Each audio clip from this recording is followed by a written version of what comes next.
Okay, should be live now.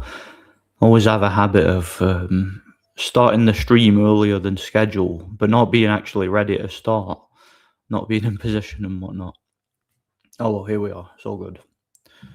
Let me just get everything. I've got my dinner here to do this. You won't believe what I'm having for dinner: crackers and cheese. Crackers and cheese. That's my dinner. So, as always, if anybody's watching, I don't know if anybody is yet. Let me know in the chat if the audio's okay. As always, I appreciate that.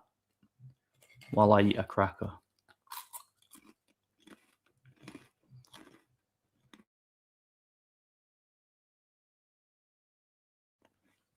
Mm. Yeah, how's it going, Jamie? Good to see you here, man. Levels are good? Awesome. Awesome, that's what I like to hear. Brilliant. I promise I won't be the whole stream because I've got 7 crackers to eat. 7 crackers and cheese, so yeah, that's what I'm eating. Like, you can tell I put it together myself. It's like the laziest dinner ever, isn't it? Yep, audio good, awesome. Awesome. How's it going, man? Good to see you. Trinidad versus Crawford. In Felix Trinidad, so in a fantasy fight. That would really depend on one thing. Could Felix Trinidad land his left hook on Crawford? Because that was basically all Felix Trinidad had. He was a he was very much a one-trick pony. Like, he was a tough guy and all that, but he was a one-trick pony. Relied on his left hook a little bit too much. And I think if he could catch Crawford with the left hook early on, he'd stop him.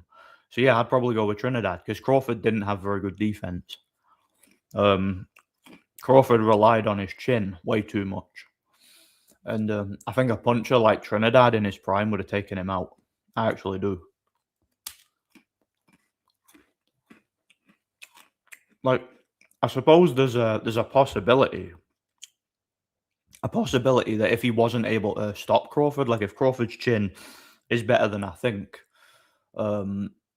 he might be able to endure the left hook and just break him down and stop him like he did to Mean Machine, Igis Kavalauskas, but I don't see that because I think Trinidad was a much bigger puncher than Kavalauskas. Not as good a boxer, but a much bigger puncher.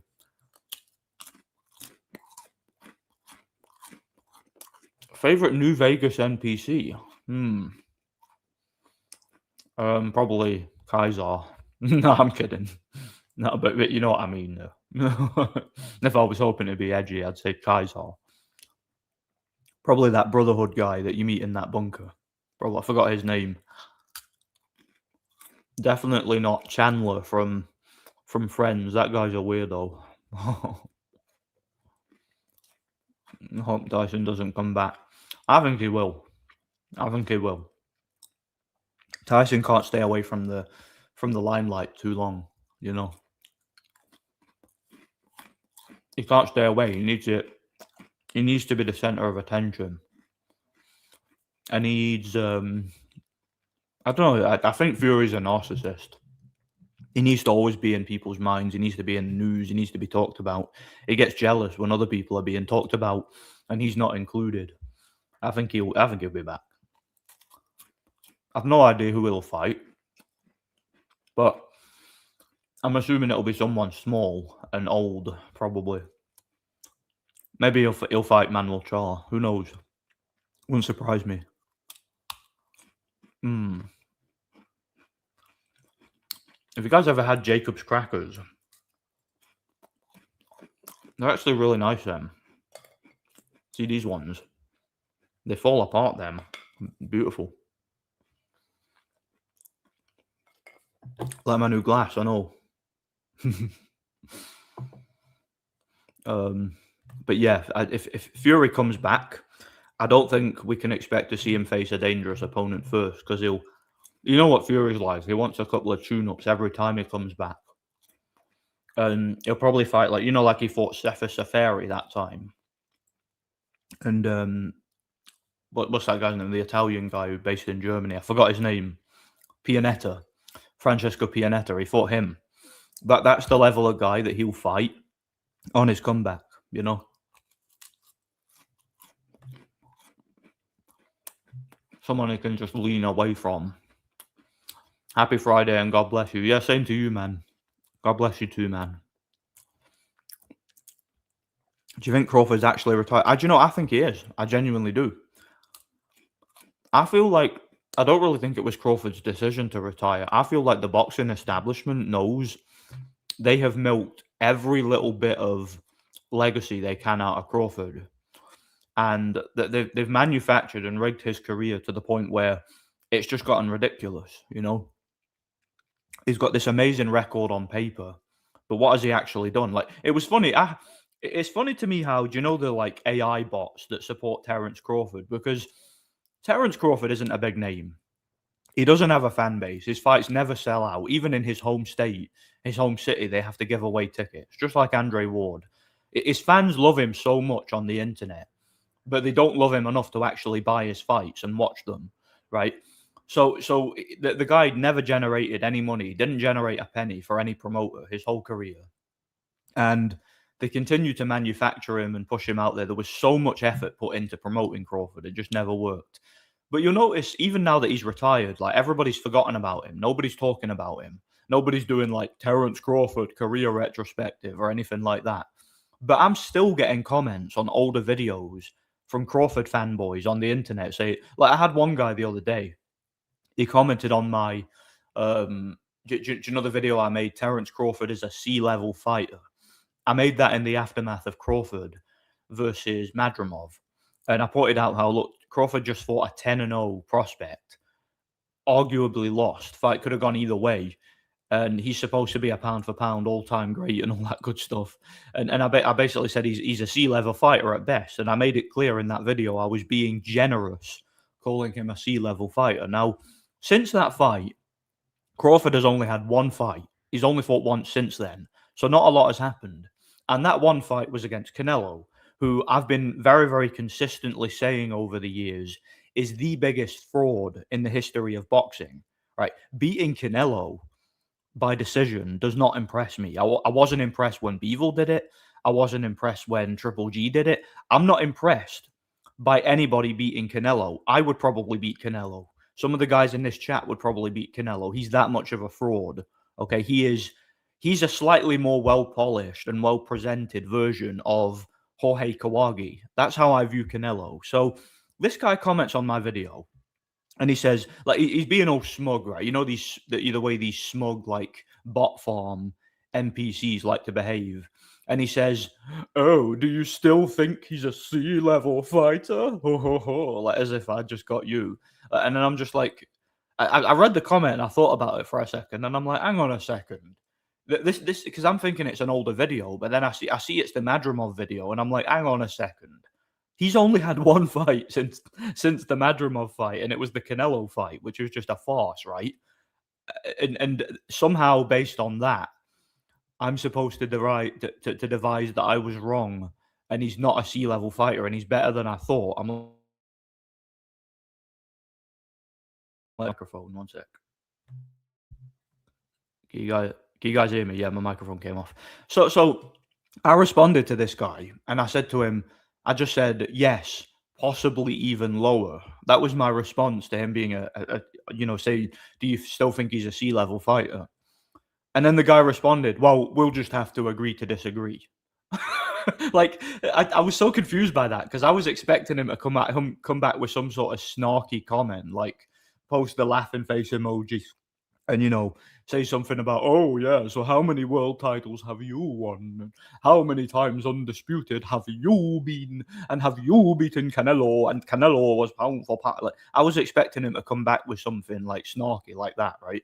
But he didn't. He just said, oh well, we'll just have to agree to disagree. So it's like, I feel as if I don't know if anybody else gets this, like, this vibe. I feel as if the Terence Crawford fanboyism, they just thrown in like the whole vibe about Terence Crawford. It's like they just they threw in the towel and gave up. Like, they've given up trying to convince me that he's above a C-level fighter. They've given up trying to convince boxing fans that he's marketable. It's like they've gotten pissed off and they're like, oh, we gave him multiple times undisputed, multiple times lineal. We gave him an undefeated record. We gave him this big knockout percentage. We gave him the win against Canelo, and we still can't sell this guy. We still can't sell this fraud to casual boxing fans. And we still can't convince boxing experts like Nordic Warrior that he's above sea level. Just forget about it. We'll agree to disagree. That was the vibe that I got from that conversation. It was just so funny. It was like he threw in the towel. It's like I didn't back down at all on my position, and he just threw in the towel. We'll have to agree to disagree. I just find that funny. I just do. I don't know why. I just do find that funny. It amuses me, you know. I know that I realize that some Gen X people are pretty much extensions of boom. Yeah, they're the same people pretty much. Some believe in boomerism more than actual boomers. I don't know if Gen X was the first done bad. At least they had.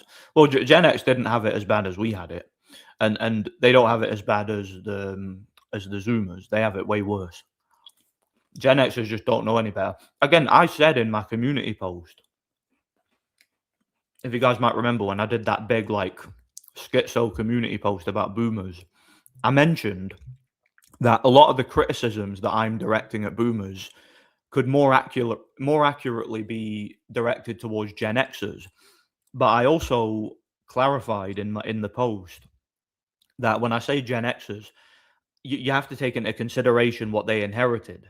They inherited the aftermath of the boomer, the whole boomer economy and stuff like that. So I kind of lumped them in together, and I feel as if Gen X just didn't know any better. You know, that they had no way of knowing any better. They didn't have the internet. They didn't have alternative media. All they had were the boomers to tell them how to be and what to think. So I don't necessarily blame Gen X as much as I blame boomers, but I do think a lot of the criticisms can be leveled at them too. So yeah, I did clarify that in my community post. I'm not very good at articulating these things, but I think you know what I'm saying. You know, most of my audience get it.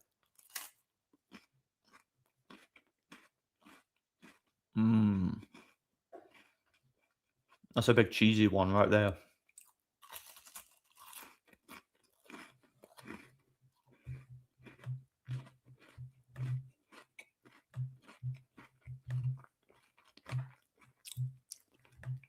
Should I make this like a mukbang stream? A mukbang stream. Should I? I'm just eating crackers and cheese.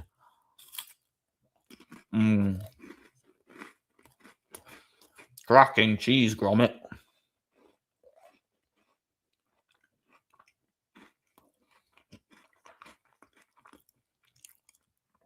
There are talks of about between Fury and Makhmedov. Yeah, I did hear about that. So better about than what people are saying. Makhmedov is around the same size as Fury, very powerful. Picking Fury. Yeah, you see that fight. That's a good fight because Makhmedov has the kind of physical capabilities, as limited as he is.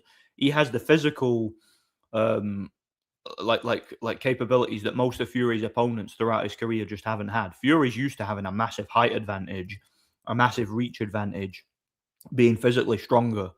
Makhmedov, for all his faults, is a very strong guy, and he can punch very hard, and he's about the same size as Fury, as you say. So that's an interesting comeback to tell us what Fury's got left. Like if Fury's got anything left, if he's like 50% of what he was in his prime, he'll beat Makhmedov and he'll stop him. But if it's Fury, on the comeback trail, fat, out of shape, alcoholic, washed up, drug addicted, he's going to get knocked out in that fight. If that is the case, like if it's that version of Fury, if he's in the state that some people are surmising he is, he can get knocked out in that fight easily. Oh, so that would be a good opponent, and I hope he does fight someone of that level, or maybe fight Zhili Zhang for the exact same reason, Yeah, Kaiser was pretty funny, to be fair. Again, he's the ultimate, like, edgy character of that game, isn't he? Gen X had cheaper housing than Gen Y and holds 25% of the wealth. Yeah, exactly. Look, I know Gen Xers who bought a house for 35 grand, a 4-bedroom house. I'm not even joking. And tell us we should buy a house, It's one of them. I couldn't. If I was to buy like again, see if I was to move to England and buy like a one-bedroom flat, I'd be in debt the rest of my life, or at least for the next 40 years. I wouldn't be able to pay my bills or nothing. I'd have to eat crackers and cheese every day. You know, Fury needs to go away. I'm sick of him. He's selfish and opportunist. Yeah, but he gets people talking, doesn't he? And unlike Terence Crawford, he actually sells. People actually pay to see Fury fight. His fans watch him. You know, love him or hate him, you'll watch him. I know I will. See, that's the thing with Fury. He was somewhat organically built. His popularity was largely organic. Oh, Dalton Smith, yeah, it was a good knockout, but I don't think they should have stopped it. Um, like, don't get me wrong, Dalton would have won anyway, probably, but Matthias could have come back. You never know. I mean, he's shown tenacity in past fights, so they should have given him the benefit of the doubt. But whatever, that's what it is. Fury Chisora 4 is all we waited for, yeah. Or Fury Wilder 4. How about that? I mean, they're talking about Usyk fighting Wilder. So if Usyk can fight Wilder, why can't Fury fight him again? Why not, eh? I would have no objection to that. I hope Tyson doesn't come back because I can't stand him. Oh well. You're not alone in that. Water, biscuits, and cheese. Nice. Also, I've just seen on Ring YouTube channel that Frank Warren is talking about a possible match between Zhilei Zhang and Dubois. I don't think Zhang can take the Chinese power. Mm. That's a tough fight. Tough fight for Dubois, that one. Don't get me wrong, he can win if he just survives the early rounds. Because Zhilei Zhang will tire after about 5 rounds. Especially at his age, he's like in his 40s now. But if he lands that big left hand on Dubois will poop his pants and probably quit. It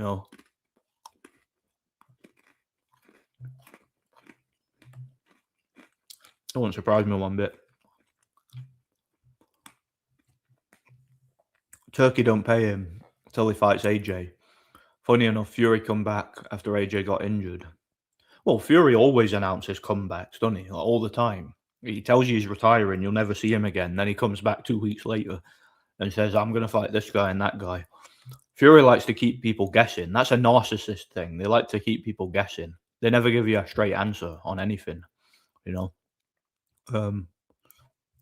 MMA Guru went fishing with Bryce Mitchell. I don't know who Bryce Mitchell is. Crawford never had the personality to be a world star, except for boxing fans. It was just, sorry. Yeah, not only that though. It's not just about his personality. It's also because his fights were just manufactured. The results were manufactured. There was no organic success in Crawford's career. Nothing he did was against the script.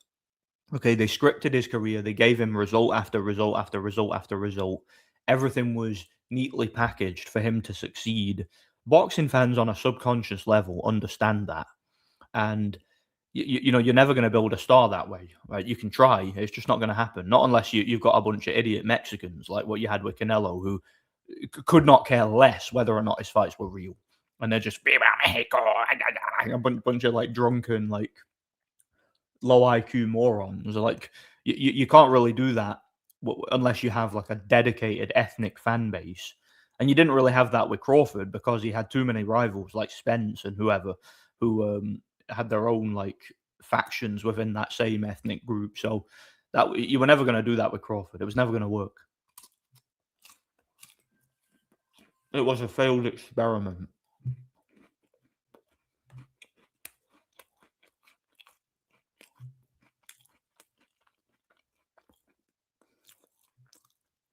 That just bit my cheek then.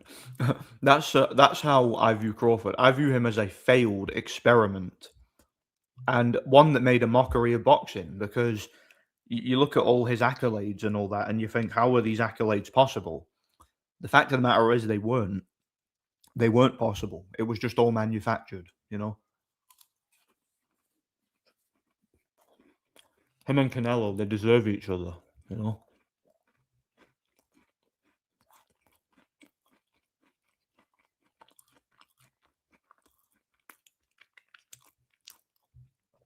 Crawford was a boxing NPC, yeah. I mean, he certainly acted like one. Again, you can never get a straight answer out the guy. He repeated the same crap over and over. Just acted like a stuck-up bellend. Like, Crawford was just, he was just awful for the sport as far as I'm concerned. And no one will miss him. No one will miss Crawford as far as I'm concerned. I'll see what else I got in Poland. Yeah. Yeah, crucifix. Got that off a little shop. How's it going, David?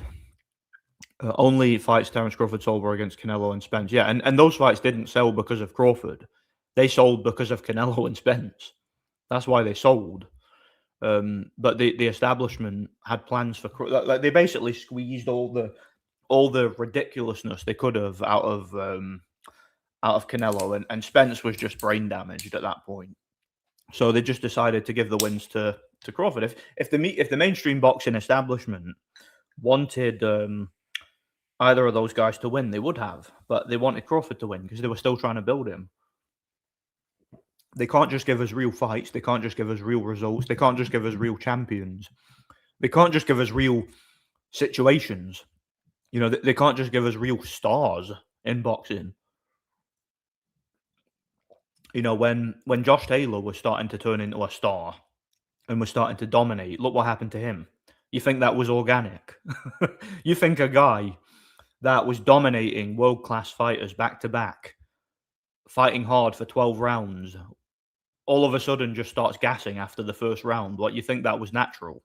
You think that wasn't? Let me not even go there. Let me not even go there. How many weird ass like have you ever seen somebody decline that fast? What do you think happened to Joe Joyce? You think that was natural? No, when guys come along and they upset the apple cart and they win when they're not supposed to, the boxing establishment gets rid of them, right? So that the industry plants and the guys that they want to build can end up on top and can do things that are unnatural, you know? So, yeah, Canelo sucks, but you think all the Triple G? Yeah, every single one of them was fake. Absolutely. In a real fight, Canelo would not last 3 rounds with forget Triple G because that's not even fair. He wouldn't last 3 rounds with Curtis Stevens. Curtis Stevens would knock out Canelo in a real fight. Like people don't realize how fake Canelo was as a fighter. Canelo was literally, again, I've often compared Canelo, and I've been saying this for years. I've compared him to Jorge Kawagi. Like I said, he's a more polished version of Jorge Kawagi. That's what Canelo is. He's a guy who the boxing establishment caught on to very, very young. Right when he was barely a teenager, they caught on to this guy. Manufactured his entire career. Okay, guy been getting gifts and manufactured outcomes ever since his debut. That's all it was.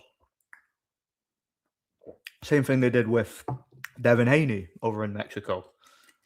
Literally got him a bunch of fake results, fake fights. If he ever lost a fight, just don't add it to the record. You know, you've got a sanctioning body saying they sponsored him from the amateurs. Like, well, again, Chavez Jr. was the same situation. His bloody godfather was the president of the sanctioning body. There's so many conflicts of interest in boxing where they just force certain guys into the mainstream. You know, Canelo would have never gotten past Austin Trout or somebody like that if his career was real. Who would have picked Darius Mikuchevsky or I would pick Beterbiev in that fight.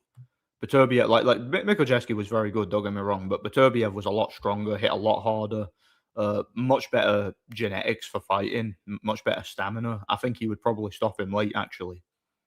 He would do some of the same things that Rogiani was able to do in the first fight, except at a much better level. I think he'd stop him.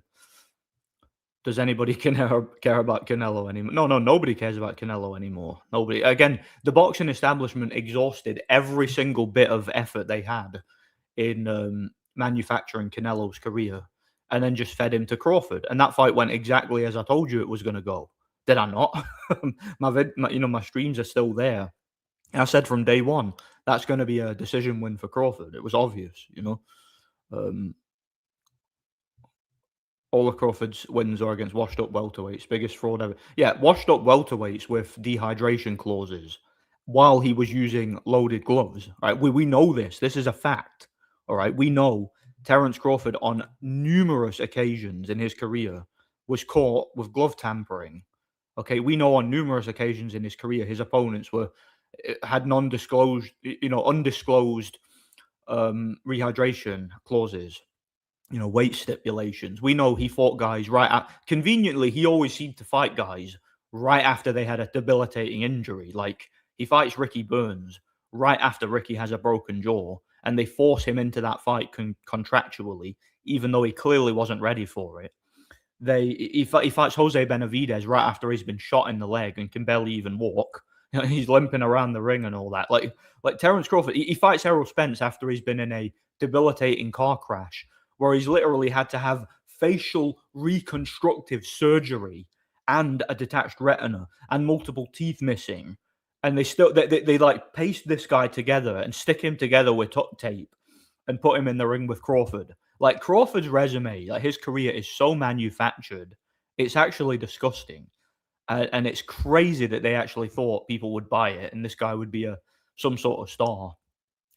When he had when they gave him a chance to be a star, right? He fought in Omaha on a pay per view card. It was one of the biggest pay per view bombs of all time. He ran away all night and just did nothing the entire fight and got a hometown decision. Like Crawford is literally just the guy's an absolute fraud. Like it's and not only that he's been outdone by so many other fighters. Like look at what Virgil Ortiz was able to do to Madrimov by comparison. Like Madrimov has been completely exposed since that fight. He wasn't that good at all. So Crawford is completely shot. Like I mean he's completely spent is what I'm saying. His potential, his ceiling for becoming a star is spent. It's been and gone, and they're never going to be able to salvage it. So that's why they got rid of him, in my opinion. Beterbiev's too big for Triple G. Triple G's a better boxer. Beterbiev was far too big, far too strong, far too powerful, far too athletic. I think he'd beat him. I would never read a Stephen King book. I'd probably wipe my ass. I'd sooner wipe my ass with Stephen King's books, if truth be told. Funny how Crawford looked extremely beatable against Madrimov, but now after Canelo, people think he's unbeatable. If Madrimov can go to draw with him, he's beat. Yeah, exactly.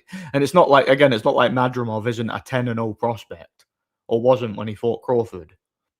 Like Madrimov literally completely and utterly been exposed since that fight by Virgil Ortiz, Someone in the comments said you don't like Crawford because he's black. Who cares? Who cares what some idiot monkey brained low IQ idiot in the comments said? Seriously. Because again, if I hate Crawford because he's black, that means I hate every fighter who's black, doesn't it? But somehow it's Crawford who gets the aggro off me, and not I don't know, not Jermaine Taylor or Glenn Johnson or someone. It's just Crawford that I've got a problem with. Yeah. Again, there's no reasoning with these people. See these black Power Rangers and these race warriors and race baiters. You can't reason with these people. Just tell them to bugger off. That they're not worthy of consideration. Tell them to go and cry about Saint George Floyd of fentanyl. Tell them to go and loot a store or something. And I don't know, with the rest of the doldosses on their estate. That's what they do, isn't it? Tell them to go pick up their food stamps. Gen X was first screwed by the boomers, but at least they can afford a house. They say the same insults. I know some boomers and Gen X admit their generation screwed up. Oh yeah, not all of them. Yeah, I mean, look, you can say that about any contingent of people. You're always going to get some who know. You're always going to get some who point out the flaws of the collective group and are honest about it. It's just self-awareness. Oh, that's nice. Yeah.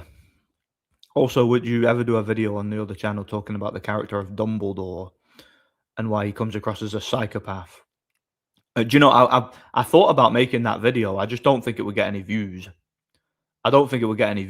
So, probably not. Like, if enough people recommend it, because Dumbledore is a psychopath and he is a villain. I don't care what anyone says, but I think about it. When you move into Poland or Japan, considering you're not an ethno-nationalist, well, Poland is again. Look, there's something about Poland. It's like blessed by God. That country, like they had a full white winter, if you know what I mean. Like see here in the UK, we only get about 2 days of snow at most a year. We used to get like weeks of snow. We don't anymore. See in Poland, the whole time I was there for 7 days. It snowed every single day. The weather was beautiful. The food was absolutely banging. I'll tell you one thing. See the food in Poland, you wouldn't believe it. It's so nice. Um, the people were so polite. It was such a high trust society. Like you could go to a restaurant and just pick whatever you want, take it over your table, and they trust you to just go over and pay. That's the kind of high trust society it is. You know, when you go to the airport, you know, there's soldiers with guns and everything, and they scrutinize everybody and they keep the riffraff out. Like, see, when I was going through border security when I got off the plane, like, and I noticed a difference. I know I'm rambling here, but I noticed a big difference between Glasgow's border security and just how everything is run there at the airport and how it's done in Poland. So when I got to Glasgow airport, it was a complete mess. Nobody knew what was happening. There was a bunch of people working there who barely spoke a word of English, didn't know where they were supposed to be, you know, stationed. We almost like checked our bags onto the wrong flight because of the staff just had no idea where to send us. It was just so ridiculous. You could have probably like you could have probably like set about the place and nothing would have happened to you because the security was terrible, right? See, when I got to Poland, everything was so efficient, everything was clean. There was border patrol security guys with handguns standing right there scrutinizing everybody, right? When you go through the border checks, you have to of course scan your passport, scan your fingerprints, scan your face on camera.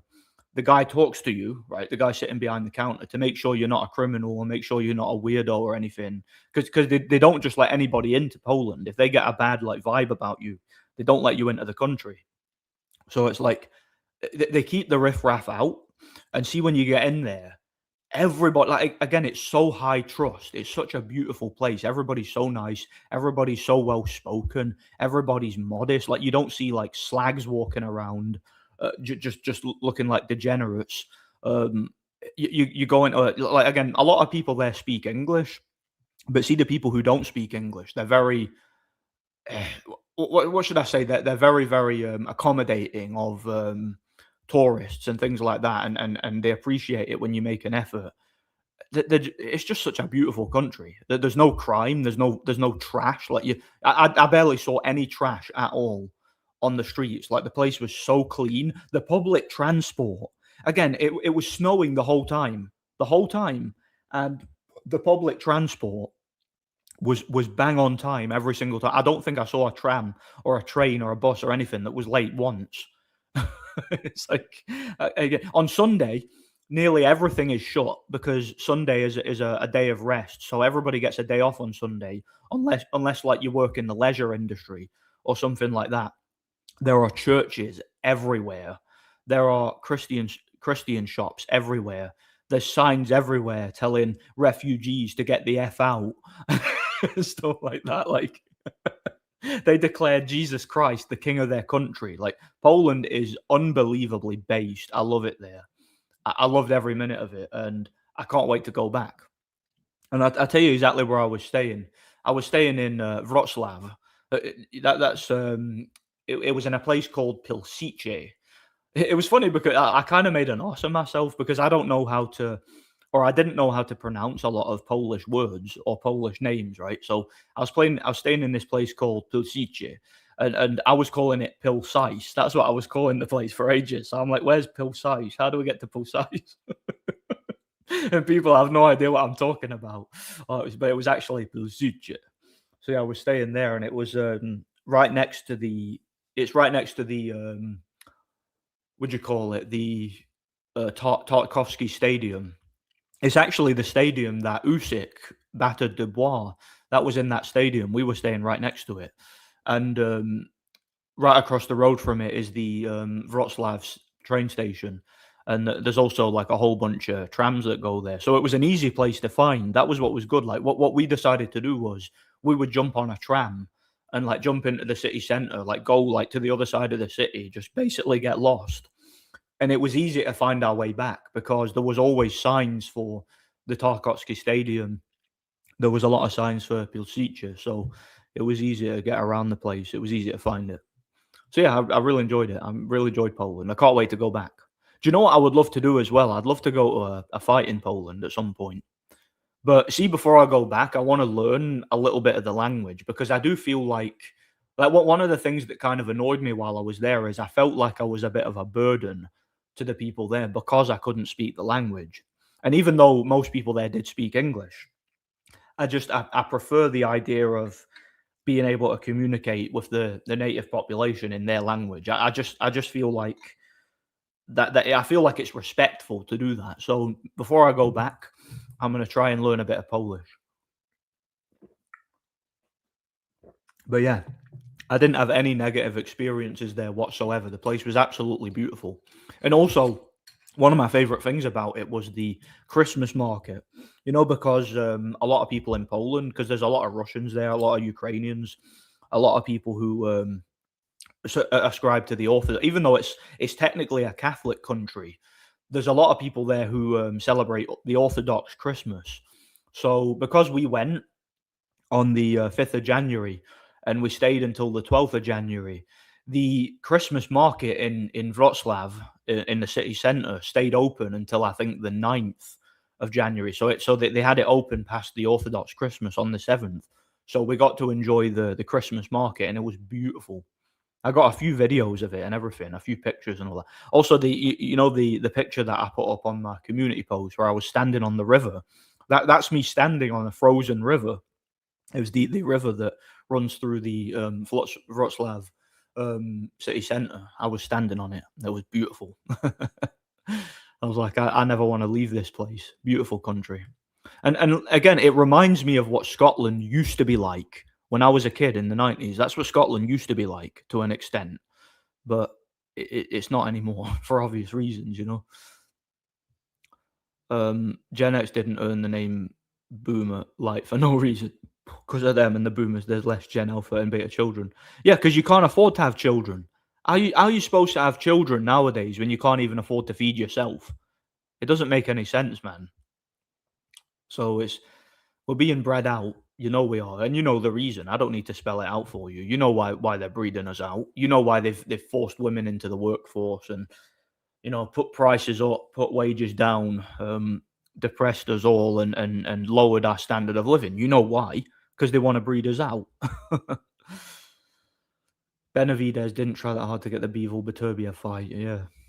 Well, I mean, there's not really much he could have done. He can't force them to fight him, can he? I mean, those guys have a lot more to gain in terms of legacy by fighting each other than they do from fighting him. Furies like Oliver McCall, Danny Williams, Ike Ibuchi, they are addicted to the sport and love to fight anywhere, anyhow. Williams pretty much went around Europe fighting for a decade. Yeah. Danny Williams just couldn't give the sport up. He couldn't, and he ended up practically brain damaged. He would go to any country that would allow him to have a license to fight because he couldn't fight in the UK. Yeah, that's just what happened, man. Usyk versus Wilder going to sell anything. Fury's more popular than Wilder in the US. Well, I mean, Usyk is becoming very popular. Like, I think if that fight is going to happen, it should be in a stadium in Europe. Like, why not have them fight in Poland? I mean, Usyk practically sold out the Tarkovsky Stadium, the one I was staying near in Wrocław. So why not fight Wilder there? By the way, there's a lot, and I mean a lot of Ukrainians in Wrocław. So there's this one community, I forget the name of it. There's this one little community. It's right near the University of Wrocław. It's just up the road from it. And that area, it's filled with small apartments. There are so many Ukrainians there. Like, they've got a massive, massive Ukrainian community. And I went to this restaurant. I ended up going there twice. It was this little Ukrainian place that sells borscht. We went there twice. It was beautiful. And yeah, they were really nice too. But Usyk is absolutely loved there. Like, he's massive in Wrocław. They love him there. So I'm not surprised he was able to sell so many tickets at that stadium. But that's where they should probably fight. Because obviously they can't fight in Ukraine. It's a bloody war zone. So If he does fight Wilder, he should fight in Wroclaw again. That's also the same stadium that Thomas Adamek fought Klitschko. If you guys remember that, that was a brutal fight. That was, yeah, where Klitschko stopped Thomas Adamek. That was that exact same stadium, I believe. There's actually a bar that we went to, which it's a sports bar, and it's connected to that stadium. It's actually right in it. We went there as well and had dinner. It was lovely, lovely place. I really miss Poland, man. Like again, it was my first time going abroad in years, but it's probably my favorite country that I've ever visited. Like I've been to Paris a couple of times. I've been to America once because I went to when I was a kid. I went to America. I went to Disneyland, um, and yeah, two times I went to Paris. But I, there's something about Poland. Poland suits me. I don't know if it's just the weather or the fact that it's a Christian country or something like that. But there's something about snow, and I was thinking about making a video about this, but I didn't really know how to articulate it. There's something about snow that's very godly. I feel like if a country maintains its Christian culture and if it gives glory to Jesus and things like that, they will be blessed with certain things. Like snow, I believe, is a blessing from the gods. You know, I genuinely believe it is. It makes me feel very spiritual when I'm around it, you know. Fury's chances with the public ran out, and yet Wilder Fury only did well because they were both in on it. Yeah. For Fury, we don't need to guess. We already know his move to some degree is repeated offences. Fury's like McCall, they both love the sniff. Yeah, that's true. He does. I know that. There's no doubt about that. Fury's been visibly coked out of his mind in multiple fights, hasn't he? If Shakur Stevenson throws two-punch combination and disrupts Teofimo Lopez, takeover will be over. Yeah, yeah. That's all you need to do. See if you're fighting Teofimo Lopez. You know when he throws that feint lunge, like because that's all he does: feint, and then lunge with the right to the body. Just step back and stick a jab in his face, and he had no idea what to do. He'll walk into it nose first, every bloody 5 seconds, and that's all you need to do. Now, I mean, you could just beat him up and stop him, but that would be too easy. So just just step back and just jab him in the face. That's all that'll happen that fight. And then Shakur Stevenson will have the commentator say, "Oh, the class and the skill and the defense and the footwork and the jab and the statistics. Statistically, he lands more jabs than anybody." Like that's what you'll hear that whole fight. Oh, is he perhaps the next Mayweather? Oh. I'm not watching that fight, no matter what happens. Tell you what, you want me to watch that fight? I'll need a $50 super chat to watch that fight. Otherwise, I'm not watching it. I wouldn't be surprised if Fury will fight AJ because of the accident in Nigeria. Well, as if the accident has. He's saying like the accident might have damaged AJ, so Fury might think, I can beat him now. So, I don't know. To be honest, I think Fury could beat AJ anyway. I mean, didn't AJ just fight Jake Paul in a totally real fight, and it took him 6 rounds? You know. But yeah, it wouldn't surprise me. I believe Juan Manuel Marquez said in an interview months back he considers himself the greatest Mexican fighter ever. His fights with Pacquiao were real. Make sure. Yeah, Marquez has said openly, and so has his coach, Nacho Berenstein. They said Canelo's fights were fake, and that he's a fraud. They've been saying that for years. But Marquez used to be quite well respected by in Mexico and all that. But I kind of think he's been, because of those comments about Canelo, a lot of the Mexicans have turned on him. But he's been saying that for years. He's kept it real on Canelo for years, you know. And it's because he knows Canelo ain't real. It's a fraud. Have you noticed some of these minorities are more loyal to their ethnic origin than the country they reside in? Of course they are. They are proud to be from the ethnic home country. I don't know, 2 fighters who do that. Well, I mean, they could always go home to their... If they love their country so much, they could always go there. I used to say that about Amir Khan and all his fanboys when they were calling everybody racist. Well, they're flying They're happy to accept British money, but they're flying the Pakistan flag. And I'm like, well, if you're flying the Pakistan flag and you're representing that, why don't you go there? Oh, that's right, because Pakistan is a shithole and it's filthy, and nobody who has the opportunity to leave would ever want to live there. But we'll fly the flag though, we'll fly the Pakistan flag, and we'll talk about how great Pakistan is, how much we love Pakistan, while we're living in the United Kingdom and reaping the benefits of being a British citizen. But we won't fly the British flag because racism. Oh, you're racist, innit? Um, all the boxing fans on Twitter are Black American race fans. Yeah, who knows if any of them are even real? Like, who knows? Who knows if any of them are even real? They could just all be bots. Twitter's full of bots, man. The whole internet's full of bots. You never know if you're talking to a real person. No one will miss Crawford, obviously. Obviously, no one gives a crap about Crawford. You're absolutely right. I still see Twitter fans hating Loma too. To this day, they haven't forgotten him for being a good white boxer. Yeah. Because again, Loma was technically on another level from like anybody of his era, pretty much. And because he was a white guy, they had to cope saying he fights like a black fighter. He fights like a black fighter. That's what they had to keep saying. Fights like a black fighter. No, he fights like he fights like a Ukrainian. He fights like an Eastern European. That's how he fight. I mean, does Jurgen Bremer fight like a black fighter? He had like the same style. Does Usyk fight like a black fighter? It's like being a southpaw and knowing how to throw a jab and a counterpunch makes you a black fighter or something. And if Derek Chisora was to fight his 50th fight against past opponent Robert Helenius, well, Robert Helenius I think is retired now and he's completely shot. So Chisora would probably win that fight now because at least he's been active. I know Helenius won when they fought in their prime, but if they fought now, I'd probably pick Chisora. Probably would. All the Black American fighters' careers, like Haney, Stevenson, and Javante Rise, are fraudulent and unorganic. Yeah, of course they are. Haney cannot punch the skin off a rice pudding. Um, literally, he's been sponsored by the WBC since he was a little kid. They literally just selected this guy, selected his like used car salesman, con man dad, and just spearheaded a whole career that nothing was organic. They gave the guy a title. They literally took Loma's title off him and gave it to Haney because Haney would have gotten absolutely smashed if they'd fought then. And what else was it?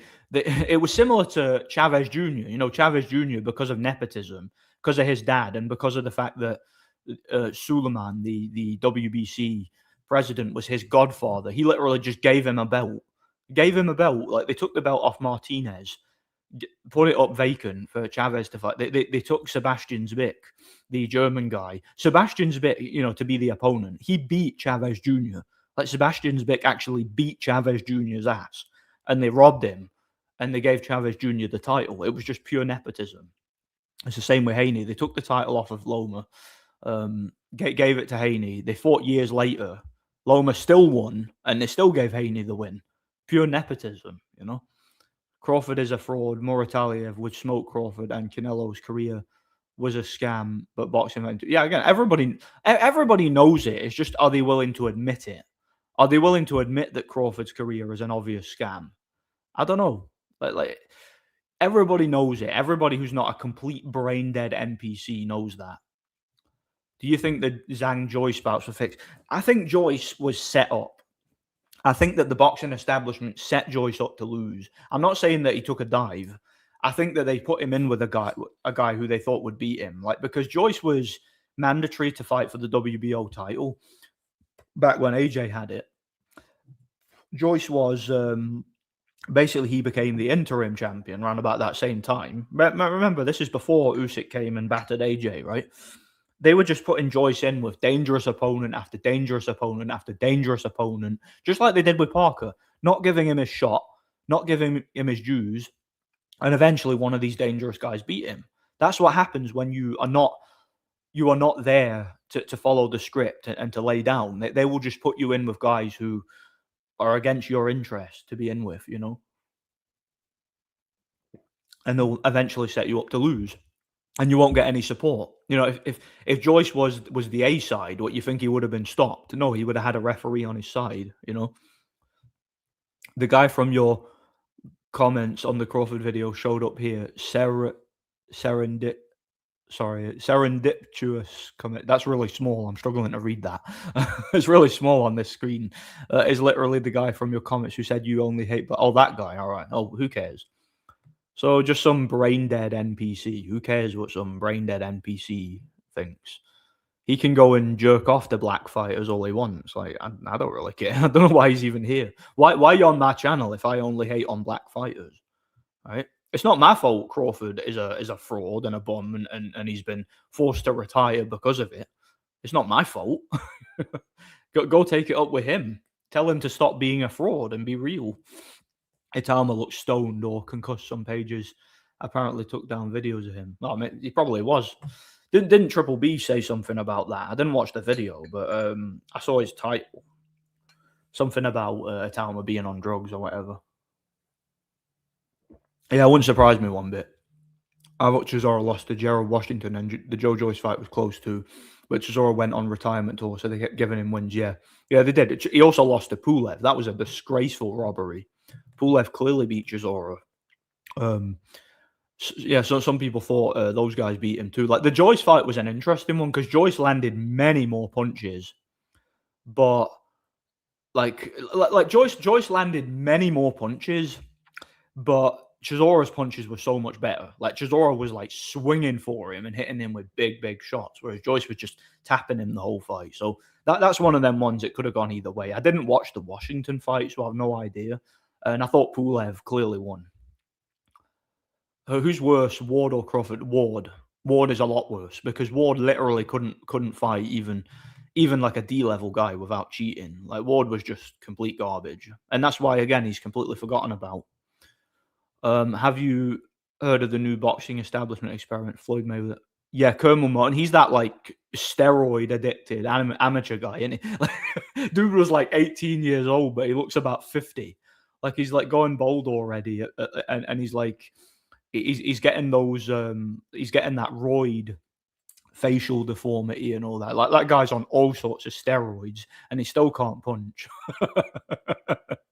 Yeah, he looks like a little midget, doesn't he? It's like Luis Ortiz, age 5 or something. That old meme. That's what he reminds me of. That guy.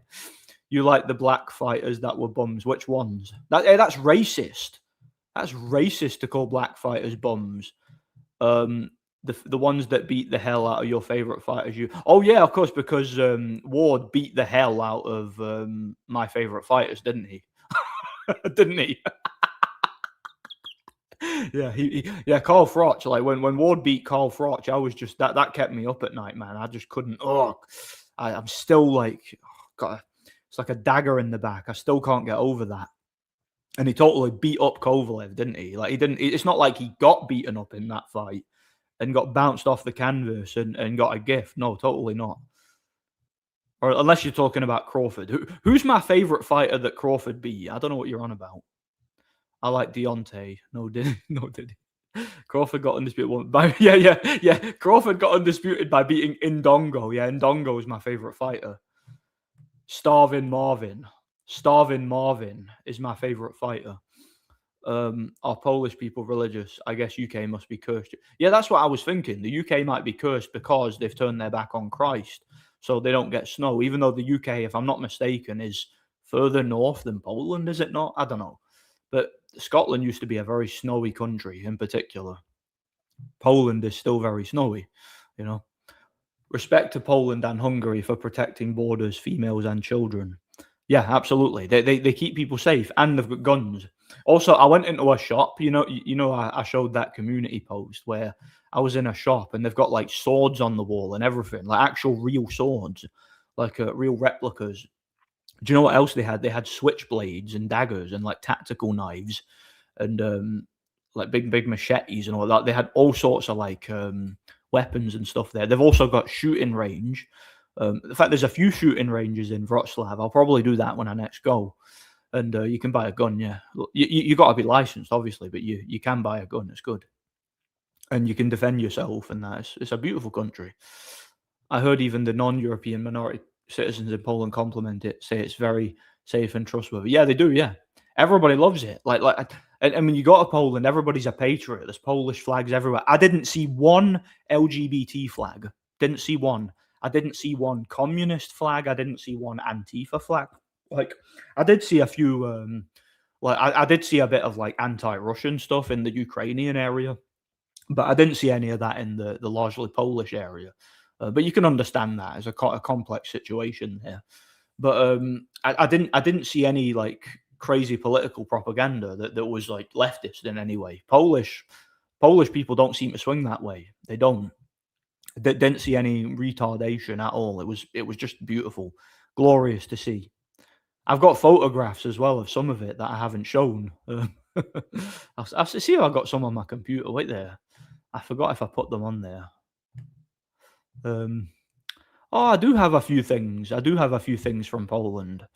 Um, let me show. I'll show you this. Right. I took this photo the night we got there. I'll see if I can make it my avatar. One sec. Where is it? Don't know if you guys can read this.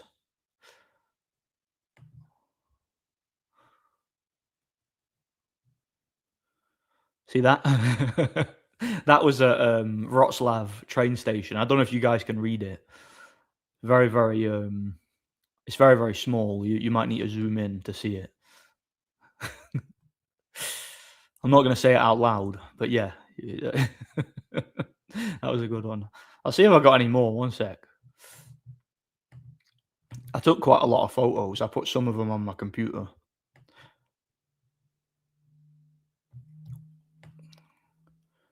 Wait there. Wait till you see the size of this Christmas tree.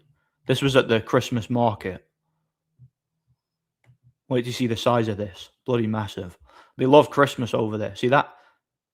That's me standing at a Christmas tree in the town square. Yeah, nobody's a Polish nationalist now. Yeah, I might as well be, even though I'm not even Polish. I'm a Polish nationalist. I'd love to get a job working security in Poland. Again, I need to speak the language though. Have you seen Candace Owens? She's saying Charlie claimed to be a time traveler. Oh, come on, man. Mate, Candace Owens is literally just trolling. That's all she's doing. Oh, yeah, absolutely. Poland needs to get his fertility rate up. I mean, it's probably better than over here, though. I mean, of course it is. Where isn't? She said Charlie's ghost appeared to her in her dreams. Yeah, mate, Candace Owens, she's taking the mick. She's a troll. That's all she does is troll people. She's not to be taken seriously. I don't know why anybody would even listen to her anyway. She's a sassy Shaniqua. A sassy Shaniqua. Again, people just find her amusing. Like she was. Let's be perfectly honest about it. Let's just call it what it is. Candace Owens was the. She was the conservative movement's token black woman. They had to have a token black woman so that they could say that they weren't racist. When that's what happens when you back a DEI hire, right? Stop with the DEI hires. Treat people equal. This is why you shouldn't have DEI quotas.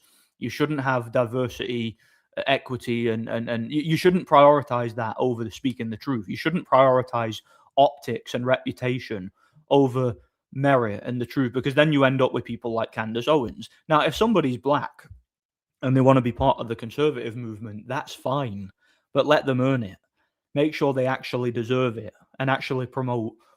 Don't promote someone because they're good looking, because she's a good looking black woman. No, promote somebody based on their merit, based on what they actually stand for, and based on what they bring to the movement. That's a lesson learned.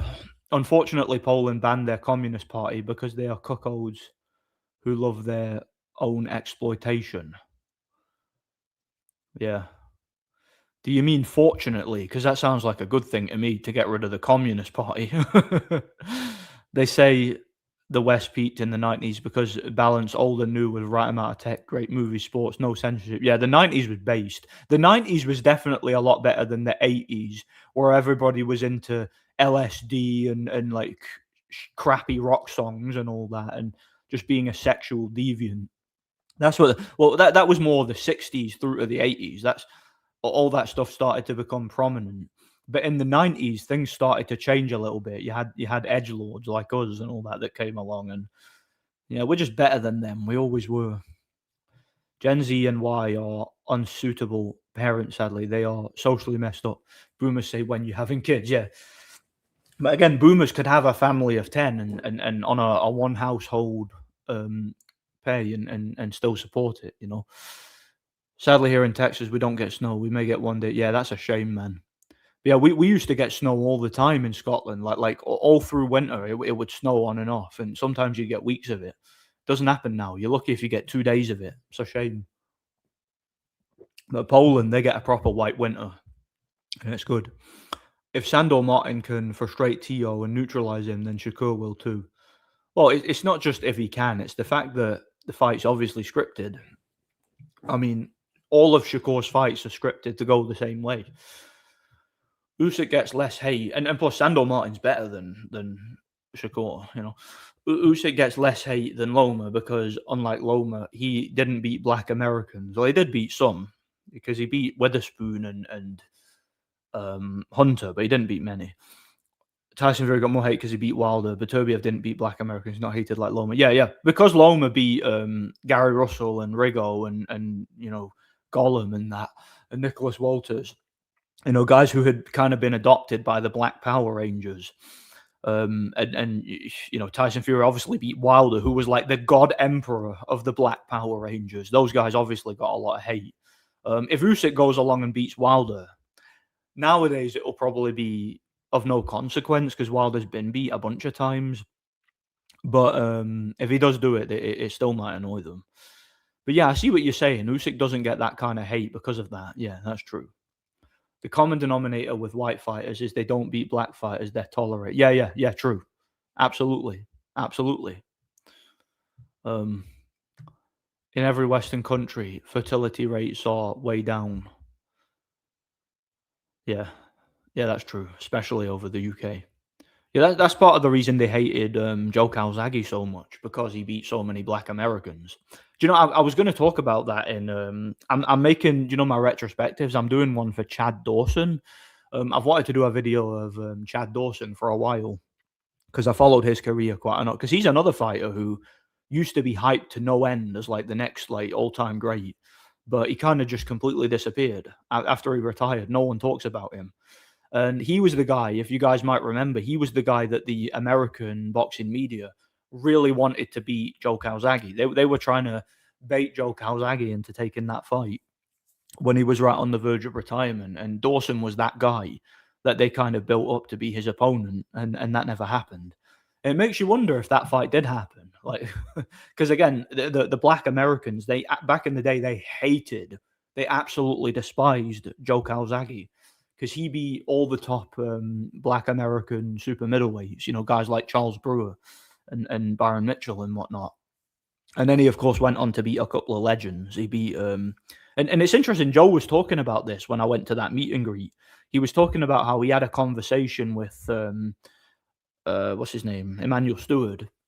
And Emmanuel Stewart said to him, because you've beaten not one, but two Black legends, you're going to go down really well in history. That was apparently what Emmanuel Stewart said to Calzaghe in private. I found that quite interesting. He was like his words, not mine. So yeah, you could tell that the racist black supremacists, they absolutely hated Calzaghe and they wanted Chad Dawson to be the guy to beat him. So I was going to kind of cover that in a video. Would have been an interesting fight at that stage. Well, there's only one solution. People need to start having kids, but they can't have kids because boomers destroyed the economy and there's nothing we can do to fix it. So the only solution really is just have more kids than you can afford. If you can't afford kids, just have them anyway and just wing it. See what happens, It's not going to be easy. You're not going to have an easy time, but hey, there's nothing we can do to have an easy time. Do you want to have an easy life or do you want to have a meaningful one? You can't have both really. You could sit on your ass and play video games all day. I sound like a hypocrite saying this, but yeah. Get back to Christianity, but it turns out people don't want to act like it. Yeah, Polish people even destroyed the Isa flag, yeah. Apparently the UK is going for a Christian revival because the current political climate. Yeah, but I'm hoping that it stays. Look, the problem with Christian revivals, and they're a great thing, don't get me wrong, but the problem with them is they don't last. Like after 9/11, there was a massive Christian revival. Everybody was going to church and praying. Then what happened? 2 years later, they were building mosques at Ground Zero. 2 years later, it was back to leftism. It was back to debauchery. It was back to LGBT and live and let live and abortion and women's reproductive rights. All of that became like the thing again, and everybody just forgot about Christianity. You can't just become a Christian because things are bad. You can't just become a Christian because it's convenient in the moment. No, you have to be genuinely born again. You have to submit to the Lord Jesus Christ with your entire heart and soul, no matter what the political climate is, no matter what's happening in your personal life. That's not important. What's important is that Jesus Christ died on the cross for your sins so that you could receive everlasting life. That's what's important. That's what you need to remember. A lot of people who call themselves, a lot of people who call themselves Christians are not Christians. There's a difference between calling yourself a Christian and being actually born again, you know. But some revival is happening even in the Muslim world, weirdly enough. Yeah, I wonder how the non-white citizens get into Poland. Well, there's not many non-white citizens I barely saw any non-whites in Poland. I think I could probably count on one hand the amount of minorities I saw when I was in Poland. There's hardly any of them, you know. Yeah, God bless you, Iron Fist. Good to see you here, man. Our winter's not over yet, so hopefully we get a snowy day. Yeah, hopefully. I think there was a little bit of snow while I was in Poland that happened over here. But Poland, there was snow every bloody day. It was beautiful. I loved it. Batubia did beat Brown, but that's just not as popular in the hood as well. Dorohany, yeah. No one really cared about Brown because he was kind of a useless, no hoper, wasn't he? I mean, he couldn't even beat Pascal. Why Beevil is tolerated? I don't know. I mean, Beevil did beat a few Black Americans, didn't he? But he didn't beat anybody of consequence. Like there's a difference to beating some black guy and being a threat to the black establishment. There's a big difference between that. Like Lomachenko was a threat to the Black Power Ranger establishment because he was absolutely dismantling some of their hype jobs. Like he was dismantling Rigondeaux and Gary Russell and guys that they had really hung their hat on. But a guy like Beevil was just of no consequence. He wasn't really doing anything of consequence till he beat Canelo. Base Beterbiev owns the hood. Yeah. Oh, there's no hood rat on earth that would beat Beterbiev, is there? Yeah, crazy how much the black community overacts with boxing support. Whoever you want, I don't care. I'd encourage them to support their fighters. Don't throw them on legit greats. Yeah. And just very, very insecure people. That's what they are, mate. Let's be honest about it. I mean, why would anybody watch my channel if they think I just hate black people? Like, go and watch some AI channel that'll tell you that Crawford is amazing and he's so good. Yeah, just go and watch them. I have watched Inspiring Philosophy. I've watched him quite a bit, actually. He does a lot of live streams with David Wood. He was one of the ones who popularized the Al Zut story. Interestingly, thought that was quite interesting. Yeah, Lomachenko probably got more hate than anybody, besides probably Pacquiao. I think Pacquiao probably got the most hate. Lomachenko was probably a close second. Like they despise Lomachenko because he embarrassed a few false narratives. He exposed them. Yeah, I know God Logic is a funny Christian. Roasted Ali Doll and embarrassed him. Ali Doll clickbaits and cuts out parts to make himself look like he won. And we're proud of that. Yeah, that's his catchphrase. Capital punishment will be applied to you. And we're proud of that. That guy's like got the highest pitched voice I've ever heard. He's like the Bee Gees or something, isn't he? But yeah, God Logic did expose him. Blacks dislike Lomachenko because he humiliated black fighters, yeah. But he humiliated black fighters of consequence. Again, it's one thing beating just a black fighter. Like you could beat up Joshua Clottey, but if you beat up like Timothy Bradley, that's a different story, isn't it? It's of more consequence. Same with Golovkin. It's actually insane how much mud they throw because Ward was avoiding him. Yeah, even though Ward was 2 divisions higher than him, so who even cares?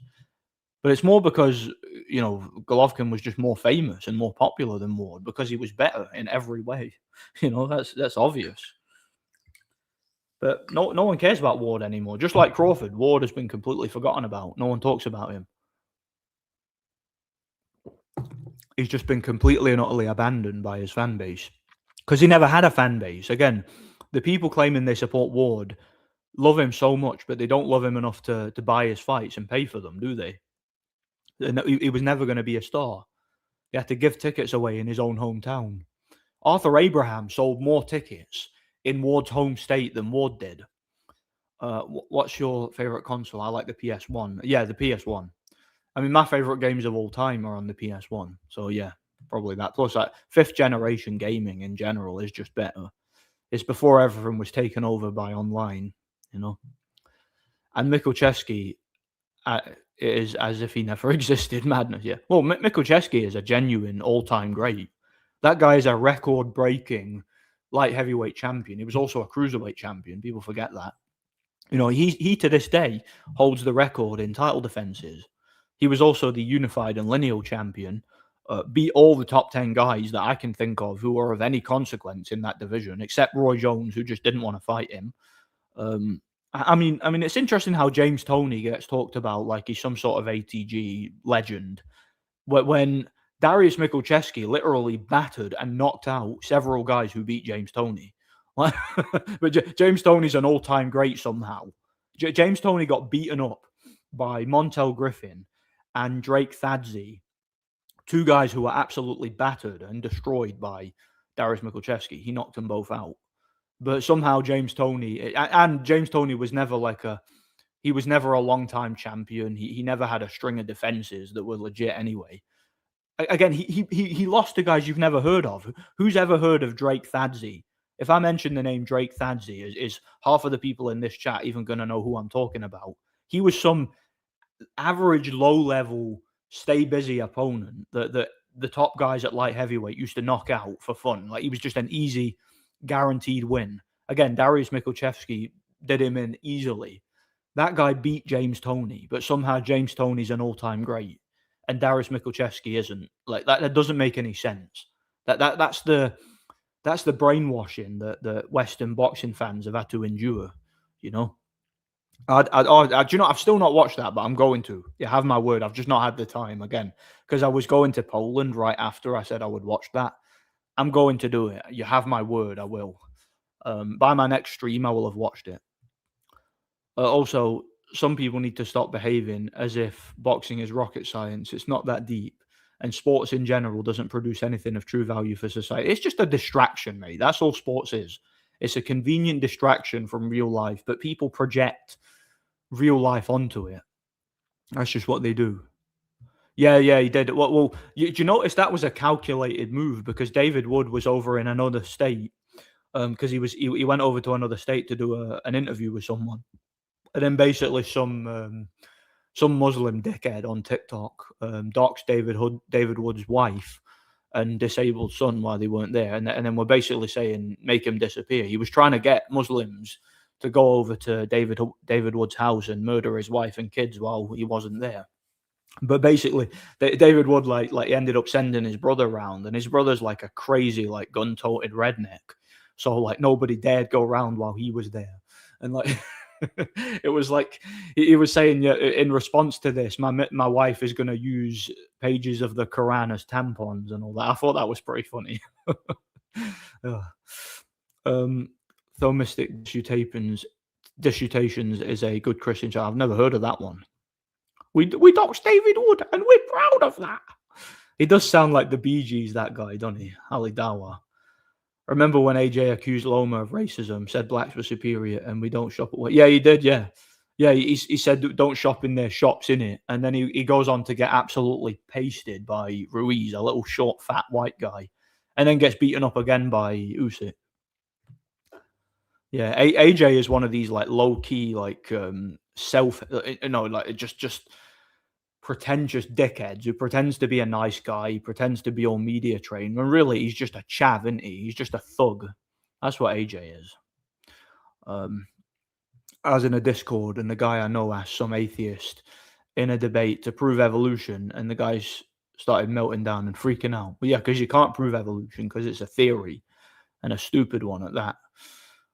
He said, shopping black businesses, never mention white businesses, but look where he invests. Can't blame people thinking that way. Gay J. Well, I mean, he's got a white promoter, a white trainer. Most of his fans are white. He's happy to accept white money, but don't shop in their shops, innit?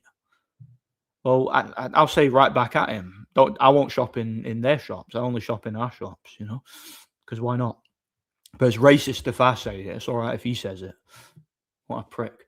Evolution is real, though. Theistic evolution is perfect synthesis of religion evolution. It depends what you mean by theistic evolution. Are you talking about the Earth being millions of years old? Because it's verifiably not. I could get into that another time. I feel like the 360 was the best. I love the 360 too, Dell. How's it going, man? When online games are actually great, these old school COD lobbies really, I'd be classified as a hate preacher. They ever got leaked. Yeah, the old Modern Warfare lobbies were so funny, man. The stuff people used to say, my dad works for Microsoft and all that. I'm gonna get your account shut down and stuff. Remember that? I remember people used to upload clips to YouTube as well of people like in those lobbies. Like after losing a game, they'll send them a message and all that. And the vulgarity was just so funny. Man, I miss those days. I really do. I seen a random poll on YouTube who'd win in a potential GGG Ward fight. About 50 to 60% voted for Ward, normies. Yeah, they're probably just spam bots. That's probably what they are. Because, I mean, Ward doesn't even have any fans, so where are these people coming from? Most likely it's only Ward's fan base who's seen it. Because do you think the Eastern Europeans who support Triple G, do you think they're on YouTube all day looking for videos to comment on and polls? I really don't think so. Funny how people who behave like this prefer to live in European countries while preaching about African greatness and patriotism. How about they fix their country? Anthony Joshua could take his tens of millions, move over to Africa, and he could literally live like a king there. He could have the biggest mud hut in like the biggest mud hut he could find. He could live in it, right? He could find the most attractive 11-year-old girl with a bone through her nose and then marry her and have her bear his children. He could live like an African warlord over there. So why doesn't he do that? And then he can shop in their shops, We don't need him to shop in our shops. We've got plenty of people here already. Place is already overpopulated. So by all means, I would totally. I'll pay for his plane ticket. If Anthony Joshua wants a one-way ticket to Bongo Land, I'll pay for his ticket. He can go over there and stay there, and we'll never have to see him again. And he can take his whole family with him. As far as I can tell, take Dillian White with him. Dillian White can be his bodyguard at his mud hut, Thing is, Wood is capable of traumatizing the Muslims even worse than what was said, than what he has done. Remember what he said about the Hatun threat? Yeah. When they were threatening to blow up Hatun, he just responded by like eating the Quran and exposing all the like Batty business that Muhammad and his followers were involved in and all that. And David Wood is like such a threat to Islam. It's hilarious. Like he has these guys constantly like seething over him. I'm surprised that guy's still alive, to be honest. I'm surprised he hasn't been assassinated. Like apparently the FBI had to go around his house a couple of times because there was like really, really high up hitmen were being hired to take him out and all that, and he just doesn't even care. It's quite funny. AJ's win against Jake Paul has been a disaster because now all white women think he's great and attractive. Female. What are you on about, Jake Paul? I don't know, man. Iron Fists, some prefer to be loyal to the one they reside in, but some people suggested fixing their homelands up take a long time. Yeah, again, Anthony Joshua's money would it's not just money, it's just the culture in general. He could go over to Africa and just live there like a king and try to promote the economy there or try to promote like forward thinking. Why doesn't he do that? No, he'd rather stay here, wouldn't he? and reap the benefits. AJ is the biggest manufactured industry plant in UK boxing history. I would agree with that. Like there's bigger plants in general, but he's the biggest in the UK. Like I've never ever seen. I think the only thing that I can think of in terms of hype that was comparable to Anthony Joshua was probably Amir Khan.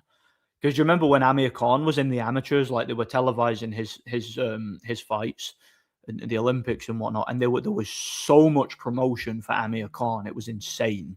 Like they were really trying to push him. Like early fights of his were on Sky Sports, and he was headlining big events and all that. Like they were really pushing him. But I feel like with AJ, it was even more. AJ got even more like promotion. I love the toxic nature of online gaming. It was very hard to get banned. Yeah, back then you could literally like threaten to murder someone's family and eat them and all that, and you wouldn't get banned for it. Nowadays, you say one thing, the AI would just ban you automatically. It's like being on Reddit or something. That's what it's like nowadays, you know. Interestingly, whole of Africa has no word for maintenance. Think about that, yeah. I mean, again, but is it racist to point this out? Is it racist to point out that Africa has no like manufacturing? It has no like no standard of living, but by what we would be used to here in the West. Like is it racist to point that out? Of course not. Is it even when I point things like that out, and when you point things like that out, are we doing so out of spite? Like I'm not trying to be funny, or I'm not trying to be rude, and I'm not trying to be racially insensitive when I say these things about Anthony Joshua. I'm being 100% serious. Okay, when Anthony Joshua comes out, because if Anthony Joshua didn't say that, if he didn't make those comments, I'd have said nothing about it. I would never have said, I would never have even paid any attention to his political or racial ideals or motivations. I'd never have brought them up. But he was the one who started it, right? He's the one telling us don't shop in their shops, in it, and making it about race and talking about George Floyd and all that. He's the one doing this. So my natural response, my natural pragmatic response to it, and I'm not trying to be funny, I'm being serious. Why does he not move to Africa, take the money that he has, because the guy's a multi-millionaire, he's made hundreds of millions in his career, or so I've heard. Take that money, move to Africa, take your whole family, and try to build up Africa's infrastructure. Actually try to help the country and actually help it succeed and contribute something, instead of just complaining about white people and saying don't shop in their shops. I mean, you're saying don't shop in their shops. You don't even live in their country, right? Again, you're over in Nigeria getting involved in car crashes and being a degenerate and all that. Why not go over there and actually do some, I mean, some people will call it condescending aid work, but when I say aid work, actually build something over there, build a community, you know, inspire people, try to get people into entrepreneurships, get them into construction, get them into economics, actually do something for your country instead of complaining about us all the time. But again, you're over here, you're happy to have a British promoter, you're happy to have a British trainer, you're happy to accept British pounds and sleep with British women and go to British nightclubs and all that. You're happy to do all that. But then you turn around and say don't shop in their shops, which is a racially charged comment. It doesn't make any sense to me. Like it genuinely doesn't. I genuinely despise AJ. Hated him since the meltdown, since Usyk. I'm a lot more racist nowadays. Well, again, it's like that's the kind of thing that makes people racist. That's the kind of thing when you're living in a white country and you say things, you make the kind of comments that Anthony Joshua makes, talking about the superior black race and talking about don't shop in their shops. These are, it reeks of a superiority complex. But why would you have a superiority complex regarding race when you don't even live in your own country? It doesn't make sense, right? You're not going to see me, like when I go over to Poland, I'm not going over there and saying I am from the superior British British nationality. You guys need to worship the ground I walk on, and I'm only going to shop in British shops. You know, I'm going to go to the Irish pub and get a Guinness, but I'm not going to go to any of the Polish restaurants because you people are beneath me. That's literally what that's like. Would I be tolerated if I behaved like that in Poland? No. So why is somebody like Anthony Joshua able to live in the UK and openly say that he is superior to us and things like that? And it doesn't make sense. It would not be tolerated anywhere else but a cooked Western white country like Britain. It wouldn't be tolerated, you know? American women are obsessed with AJ now, clowns. Yeah. Well, I mean, women are just retarded anyway. Let's be honest. What, are you expecting women to not be retarded? Are you expecting them to be? Are you expecting them to think logically and rationally? If I want advice on making a sandwich, I'll ask a woman. I won't ask a woman about anything else because it's not like they're gonna tell you anything useful, innit? I don't think AJ's money is going to fix Africa. They need some hardcore genetic rewiring. Well, he can at least make a start, can't he? He can at least inspire people. I'm in a debate Discord. I enter some super aggressive atheist. Ask him, how can you drive morality using a purely naturalist imperial? You can't. That's the answer. There's no answer to that. If you're an atheist, you have to bite the bullet. There is no morality without God. Literally nothing. The concept of morality is inconceivable without God. Yeah, how's it going, Apology? Good to see you here, man. God bless you. The guy had no answer and sputtered about how I'm wrong just because everyone knows it. Yeah, well, again, you're wrong because reasons. That's all you get with atheists, circular nonsense. I had some atheist recently who was trying to tell me that he was trying to tell me that Odin is real and the pagan gods are real and all that, and I'm just like, come on, man. I've actually forgotten what I said, but it was a debate went on a while. Let's be honest, Africa's predicament is due to genetics. No, largely due to genetics. There's other components as well. Yeah. The days of Call of Duty when you just roast people and you'd never get banned.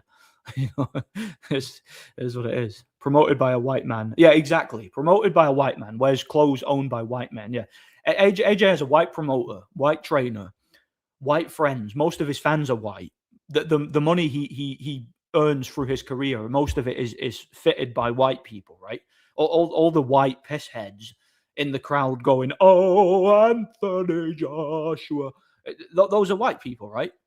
He's happy to accept their money, right? He's happy to live in their country. He's happy to fly the flag even. But behind the scenes, he's talking about don't shop in their shops and the superior black race. I mean, and then losing. Like, he can't even back it up in the ring because he gets his ass kicked by white guys. So it doesn't make any sense. Like, he cannot justify his worldview and his superiority complex at all. AJ can't even fix himself after the Ruse ass whooping. Never mind the whole land. Yeah. I wonder why any white normie pisshead buys AJ stuff because they don't care, because they hate themselves, because they're too pissed up and coked up to realize that they're being conned and that they're being disrespected, you know? Clarissa Shields said she was going to go to Africa and start a boxing academy with her riches. I guess she changed her mind. Too bad. Well, Clarissa Shields should just be in jail for the rest of her life, you know? Akon, the singer, is one of the few that helps the Africa economy. Yeah, and that's a good thing. He should do that. He should help his people and use his wealth and his riches to actually like accomplish something and inspire people. That's a good thing. I wish Anthony Joshua would do the same and, you know, like put his money where his mouth is. You know, that's what you should do. You know, you should give back to the community. But AJ don't care about his community. He'll talk about how great the community is, but he won't do nothing for them. She should, if she cares, I guess fighting another bum is all female boxers are bums. So who's she going to fight? If she wanted to fight someone who's not a bum, she'd have to fight a man, and she'd get knocked out. Left hook, yeah. That Latvian journeyman guy sparked her with one punch, and she said she threatened to stab him. So she should have gone to jail for that. Yes, they are. That Poles aren't white. Yes, they are. Of course, they are. They don't have the intellectual capacity and were historically considered. I don't care what they were considered. That's cultural Marxism, right? If you are ethnically European, you're white, you know, and everybody I saw there pretty much, except for like 4 or 5 people, were white. That might even be generous, you know. Social media has been horrible for society. All the low IQ NPCs falling for every bit of propaganda on both sides. Well, there's only one side is pushing propaganda. Let's be honest, our side is objectively right about everything, and their side is objectively wrong about everything. That's just basic logic, you know. I don't know about that. Europeans are very close genetically. Yeah, I mean, look, it's like saying what's the difference between Celts and Germanics? I mean, they're both Caucasoids, aren't they? So I don't see any difference at all. And any difference that's there is so inconsequential. It's not even worth bringing up. You know, Dominion by Tom Holland practically proves that morality is derived from Protestant ethics. Yeah, and whereas Protestantism derived from is derived from Scripture. You know, pagans worship Marvel characters like Thor. Yeah, mate. I've seen so many of these pagans, and do you know what? Do you know what I've noticed about pagans? This is quite a comical thing about them. They will absolutely bombard you with paragraphs, right? And I've stopped reading the paragraphs. So you'll go on it and they'll say this character. When I did my Tolkien video, I had this like Nazi pagan guy who was commenting on the video, right? I went to this guy's account and he had a Nazi flag with like a sun logo on his like his community post. And basically this guy had been going around numerous channels just trying to push paganism, right? And he went into my video and he was like, Gandalf, like so he's got the two words, he's got the Gan and the Dalf separated with a little dash, right? It's like Odin, staff, again, I'm paraphrasing here, but that's what it was like. He would show every single word used in Lord of the Rings, right? And then he has like paragraph after paragraph after paragraph of every word. This word represents this, and it means that, and it's the pagan Norse symbol for this, and it's the symbol for sun, and it's the symbol for moon, and it's this, and it represents homosexuality. That was why they chose this person here, and it's like I'm reading these paragraphs, and it's this guy trying to. I'm like, what's the point? What's the point this guy's trying to make? I don't understand. So I'm like skimming through it, and he's like describing all these words, and I'm trying to find a citation for the stuff that the guy's saying. So he's like, this symbol in the movie or this symbol in the title represents this, and it's all about the sun, and it's all about the kalpa of different life cycles, and blah blah blah blah blah. And I'm like, dude, what on earth are you even talking about? And then he's like, my point is, it's supposed to be pagan. My point is,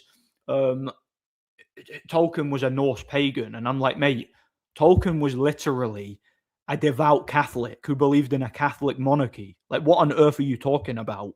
And then he's like, no, that's not true. You see, that was what he told people in order to get the book published, because the literary world is run by Catholics.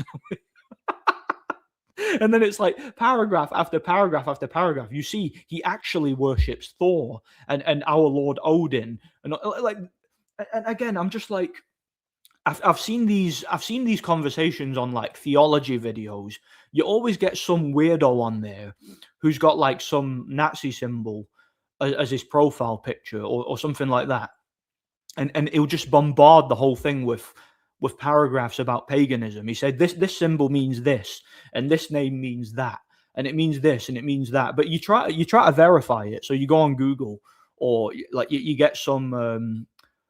I don't know. You pull up some articles because you're trying to find out what on earth these people are talking about, and there's no verifications of any of this anywhere, and you're just like, are these people actually robots? Like, that's what I'm actually wondering. Like, when I'm talking to these pagans in the comment section, like they're trying to tell me that Jesus Christ is based on the sun, and the triune God of the Holy Bible is based on Odin. And again, they've got this massive paragraph that you would be there all day trying to read it and trying to decipher like the justifications of this. I'm just like, are these people literally like robots that have been like some bot farm that's been sent off into the internet to just troll people and just waste people's time? That's literally what it feels like to me. Like, these pagans, they are so weird. They're some of the weirdest people ever. And I actually wonder if any of them actually are people. Like it's so strange. I don't even know how to describe it, that it's that strange, you know? Every time you sing, "Oh, Anthony Josh," yeah, I love doing that. Just imagine it's some pissed up like British cokehead who's like, "Oh, Anthony Joshua." It's brilliant. AJ has the same amount of rebuilds as the amount of time he's been knocked out in sparring. Don't fanboy over these guys. You don't know them. Yeah. Well, you never catch me fanboying over anybody. Nothing cornier than a white man rooting for a black man to beat a white man in a boxing match. Yeah. Unless it's Carl Froch, then I'll root for any black man over him. Race is a biological category. Europeans are white, including Poles. Anything else is nonsense. Yeah. I don't care who considers themselves Mexican or considers themselves Jewish. Like, if you're white, you're white. It's that simple. Look, be happy with your race. If you're black, you're African. If you're white, you're European. If you're Asian, you're Asian. It is what it is. Just deal with it. You don't need to fit into. You don't need to be Slavic or Celtic or Germanic or any of that bollocks. You're a white man. It is what it is. The man who knocked out Shields in sparring, knocked out by Rolly Romero. He was a journeyman. Nothing special. Shields thinks she can beat Keith Thurman. Mate, put Shields in with Keith Thurman. I would love to see that. Put Shields in with Beterbiev. Put her in with Beterbiev and Bivol at the same time. I'll watch that. I would pay a £50 pay-per-view to watch that. Why are these idiot women simping for AJ? Never seen a man before. I don't know. Maybe AJ is a good-looking guy. I wouldn't know because I'm straight. But I guess he's a good-looking guy. He's probably got good genetics. He's like AJ said, he's probably got a big cock and he wishes he had it. Do you remember when AJ said that? Do you watch the Nas film? No, I've not watched it. I probably won't watch it, to be honest. Any atheist, you have to prove macroevolution. They just appeal to microevolution and extrapolate it. Yeah, they'll say because one bacteria turned into another bacteria. Right, but it's still a bacteria. The bacteria didn't turn into a cat, did it? There's a big difference between Celts and Germanics. The reason England dominated British Isles, most invented. But was it because they were Germanic or was it because they were born in England? Like, what's the difference between a Celt and a Germanic? Explain it to me. I don't know. I can't think of one. They're all interbred anyway. Most of the time will never be a world champion. Well, if he fights Murat Gassiev or someone, he could get that title. You never know. Wouldn't surprise me. But he'll never be like an undisputed, I don't think, unless they like really fix every one of his fights. Shields has a YouTube channel. She has annoying simps saying how strong, beautiful she is. I bet they're white as well. I bet like nearly every one of them is white. Yeah, because he has big muscles and also he's a fat. Yeah. Italma, I've done nothing at world level. I'm already sick of hearing about. Yeah, he's just a prospect. Let him actually beat someone of consequence. Obvious Lord of the Rings references European pagan lore with fairies and dwarves, but the morals and themes are based off Christianity. Of course it is. It's based on historical Christianity, Catholic theology, like the Catholic monarchy, and the concept of good and evil. It's 100% binary, right? But obviously, they use certain words and phrases and concepts from European paganism, but that doesn't mean that Tolkien himself believed in paganism. What you believe Tolkien believed in. You think Tolkien actually believed in elves and the Maiar and things like that? No, that it was all part of the fantasy. But this guy was literally and I think a lot of what he was saying was just flat out made up, right? He was taking all these words and like splitting them up and saying the word means this and the word means that and it represents this, and he's talking about like sodomy and all that and like sex magic and all that. He's constantly trying to like project all this stuff onto other people's work, and I'm like, dude, shut up. Again, I was on a Christian video the other day having a similar conversation. Some guy was trying to tell me about Odin, and I'm like, you're literally talking about a mythical comic book figure, Odin. There's no basis in reality. And he was trying to tell me that Jesus Christ was based on the sun. And I'm like, you do know that Jesus Christ is literally a historical figure who literally existed, and his crucifixion and resurrection is verified history. Like, man, pagans are the dumbest people you'll ever come across. They think the world is a comic book. They read a comic book and they think that it's real. They think it's real life. Like, they actually do. They can't differentiate reality from fantasy, Yeah, if Naz came back, he'd be heavyweight. He would. Just how Naruto has Buddhist aesthetics and Asian law, morals and themes are Christian. Yep. Yep. Yeah. Naz should battle Wings of Redemption. Yeah, they're about the same weight, aren't they? Why not? That'd be quite funny. Yeah, yeah. Do you know Italma versus AJ would be a good a good passing of the torch, wouldn't it? It would be a good passing of the torch. I have Tolkien's letters and read them. Very, very Catholic. Middle Earth is full of Christian morality. Yeah, well, Tolkien believed he was a paleo conservative, right?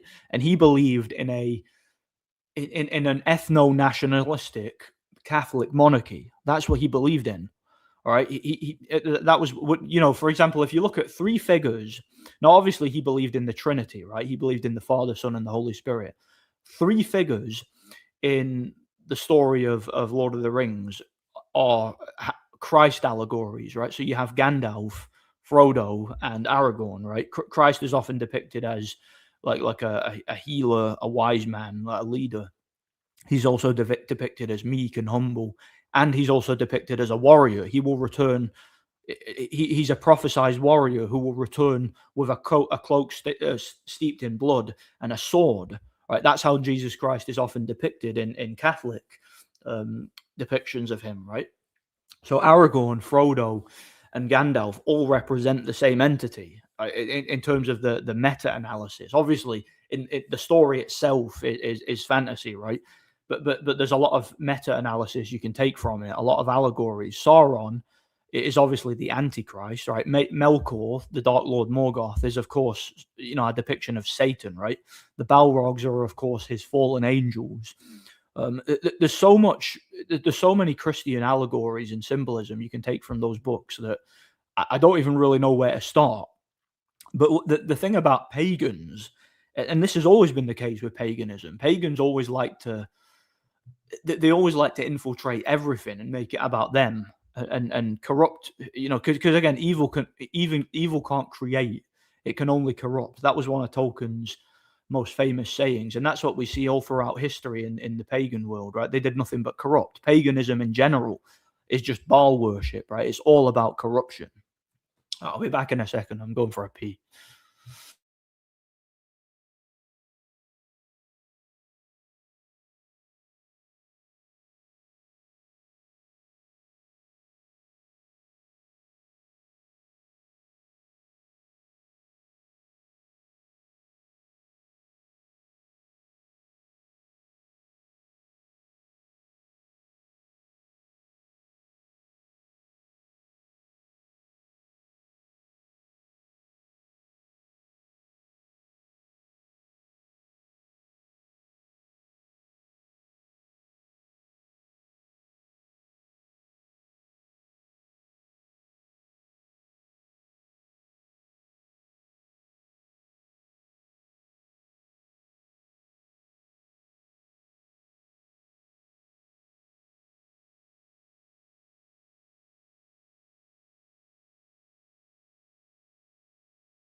All right, that's my bladder emptied. Where am I?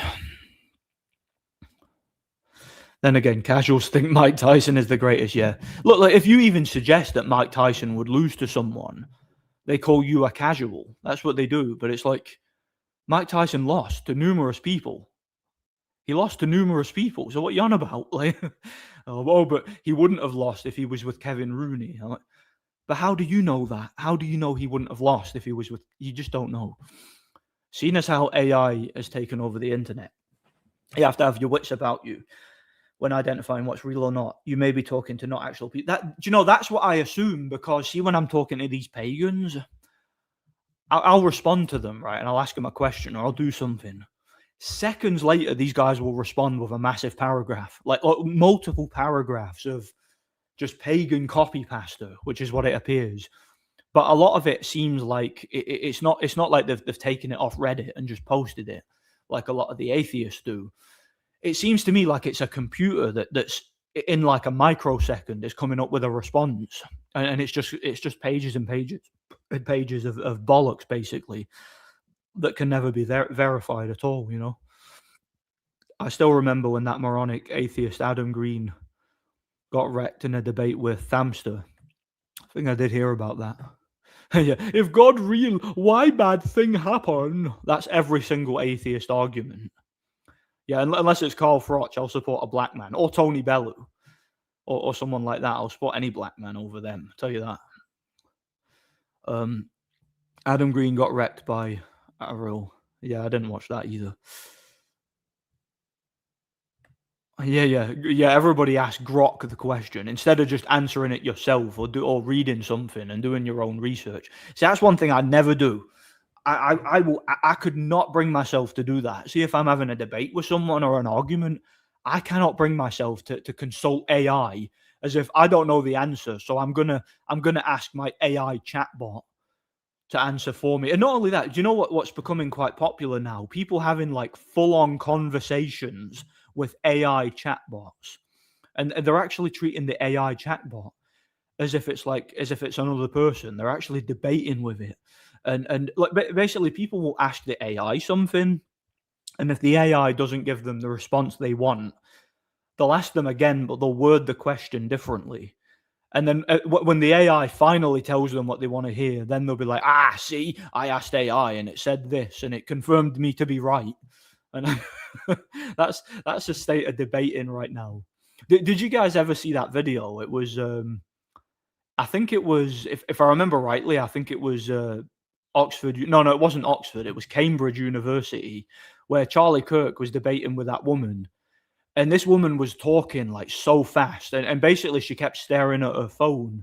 So basically he would ask her a question and she would respond like looking at the phone, and it's like she's reading as the phone is typing up a response, because basically she was on a chatbot, right? She was on an AI chatbot like Chat GPT or something, and the phone was like listening to what Charlie was saying, and it was generating an AI response, right? So it's programmed to come up with some leftist response, right? And and then Charlie said to this woman while she was like about to respond, he said, try responding without looking at your phone. And then she panicked and she went, I'm not looking at my phone. And he was like, as soon as he told her to stop looking at the phone, she had no response, because she literally had no idea what she was talking about. She was literally just reading from a AI generated script that was basically responding to what Charlie was saying. So these people are literally using AI chatbots to form their arguments for them, and then making an arse of themselves when they get caught. Like, it's so funny, man. And that's something I'll never do. Like, if I don't know something, I'll tell you I don't know. I'm not going to go and use AI to like consult me. Like that's one thing I'll never do for videos. A lot of people, when they make videos now, they use AI to script their videos. Sometimes they'll even use a text-to-speech engine and just have the AI do the video for them. I will never do that, ever. Every single video that I make on any channel, it's going to be my own thoughts, my own voice, my own interpretations, my own research, and my own content. I'm not going to be a computer. I'm not going to let the computers win. And if I ever decide to write a book or something, it will be my own words on the page. It won't be AI. You are who you are. If you're 4'11", be the best 4'11" you can be. Exactly. Yeah, Naz is just a moron who looks like Mr. Potato Head. He'll always be just a little fat cunt, won't he? Exactly. Some people are ungrateful. Yeah, they're ungrateful for what they have. Germanics are usually taller, have blonder hair, have longer skulls. Well, usually, but not always. Again, you can barely tell, can you? Like, again, you take a person who's born in England, right? let's say they're born in London, and then take a guy who's born in Stornoway, are you going to be able to tell the difference just by looking at them? I mean, I don't think so. I really think it's inconsequential. Poor Ebony Bridges lost to a novice club fighter. Isn't Ebony Bridges like 40 years old or something? I don't know. My favorite TV series is probably Spider-Man from the 90s. I love that show. That show's amazing. I think that show's based. I really do. I love it. Yeah, I mean, she's just an ugly old slapper, as far as I'm concerned. It is, but paganism's just weird, though. It's a weird thing. It's always looked to corrupt everything around it. And again, it's just Satanism. That's all it is. It's Satanism in disguise. That's all paganism has ever been. Big John properly sold out the establishment so he can have infinite money for his Chinese. Yeah, same with for his chicken chow mein. It's the same with that other idiot, Piers Morgan. Oh, so why is it okay for the demographic replacement of the UK to be ongoing? Oh well, because Curry. Because Curry. Yeah. That guy's a creep, by the way. He's a cock who lets his wife bang other women. Paleo-conservatives are based. They were marginalized and banned from the movement by neoconservatives. Yeah, they were, and they still are to this day. Neoconservatism started from Jewish communist followers of Trotsky from Russia. Yep, exactly. That's where all that came from. That's where Marxism in general came from. It came from the Soviet Union, because the Soviet Union was absolutely dominated by satanic secular Jews. That they took over they took over the whole of Russia and the whole of the Soviet Empire and destroyed it from within. And now they're doing the same to the West. It took them generations to fully infiltrate Eastern Europe, and now they're doing it in the West too. Yeah, how's it going, Thomas? Good to see you, man. God bless. Apparently, if you're wrong, Nordic, Gandalf is an allegory of white supremacy. Tolkien's work should be disregarded. Yeah, we should throw all his books in the fire because racism and shit. So Tolkien doesn't represent Odin. He doesn't represent the wandering man with a stick who took it up the ass. No, he represents white supremacy. There we are. And Ugluk is an allegory for George Floyd. I talked to some Gnostic, and he kept talking on about how if you follow Jesus, you're a Jew, and Christians are Jews. The guy had no clue what he's on about. Yeah. See, that's what a lot of the groypers like to say. They say, you worship a Jew. A lot of Muslims and a lot of pagans say that as well. You worship a Jew. And they try to use that to manipulate you into not following Christ. I worship a Jew. What of it? AI is crazy. I saw a video showed a good-looking woman that was actually an AI character. It showed an Indian man behind the screen control. That is scary, man. And there's a lot of bots on Twitter, by the way, that are actually Indians. It's an Indian guy that has a whole farm. So like he's sitting in front of all these screens. It's like an AI bot farm, and he's interacting with all of them at once and just typing up automated responses. It's so disturbing. You never know who you're talking to on the internet, whether they're real or not. I still link people on Twitter. Your Andre Ward video, it pisses them off so much, mate. I get the comments. I get comments on it. Y'all is a hater. Y'all just mad that he beat the British fighters and shit. Like that's the comment you get. He beat your favorite fighter. It's like, who's my favorite fighter? You don't even know. AI will replace OnlyFans, and women are panicking. Yeah. The OnlyFans women had it good for a while because they were able to con a bunch of simps into giving them money. But see now that AI has taken over that whole sphere, they're screwed. They're screwed because they've got nothing now. They've got nothing to offer. Because you can get feet pics just on Google. All you have to do now is get an AI chatbot to tell you what you want to hear, act out all your fantasies, and you don't even need a real woman. But I mean, I tell you one thing: I would rather guys get themselves an AI girlfriend than subscribe to OnlyFans. I would. You said in one of your live streams, Errol Spence had a weight stipulation was drained during the Crawford fight. which eased his knock. Well, yeah, and he was bloody brain damaged. I mean, he was in a debilitating car crash where he had to have facial reconstructive surgery. So, I mean, you want to take that as a great win for Crawford and run with it. Well, all power to you. But I personally think it's a little bit of a stretch. Where was I? Racialism will always trump religious-led societies, blah, blah, blah. East Asia, blah, blah, blah. No crime. Europe, Latvia, blah, blah, blah, blah. Not true. Bollocks. This guy's a Satanist, by the way, so disregard everything he says. Bollocks. Yep, even AI robots replacing women are becoming a real thing. Apparently, it feels better. Do you know it probably does? That one's. I mean, look, being with a real woman is kind of a pain in the ass, isn't it? Let's be honest. It's not all it's cracked up to be. That's why a lot of people like this is a problem. This is why porn kind of ruined real life, because see when you watch porn, it gives you a very, very particular idea of what sexual encounters are like. But when you come across the real thing, it's not like that, is it? It's not quite as good. Like, well, I say it's not quite as good. It's not quite as stimulating, is it? So I'm not surprised a lot of people would take into AI. You know, I like to debate Grok. Mate, I'm not going to do that because I feel like that's a rabbit hole you do not want to go down. That you do not want to go down that rabbit hole of getting caught up talking to an AI chatbot, because what might end up happening is you might develop a complex where you might think I'm so smart that the only people who can logically interact with me are AI, basically, because AI has the mental capacity to respond to me and real people don't.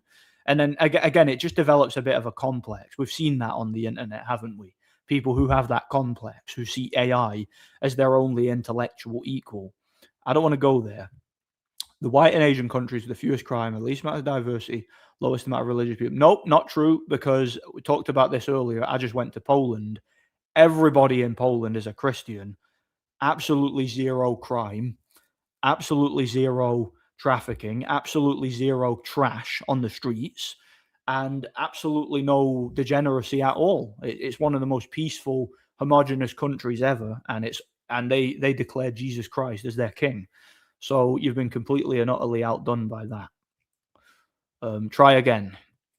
Have you seen the AI Jesus chat? Oh, come on, man. Are you kidding me? They've got AI Jesus chat. Oh, come on, man. Yeah. Grok should spaz out again and start saying Nazi stuff just to wind people up. That was funny when it did that. Religion is weakness, whitey, and blah blah. Yeah, see again, this is what these like Satanist infiltrators do, right? Religion has destroyed the white man. It's Christianity that stopped us from dominating the globe.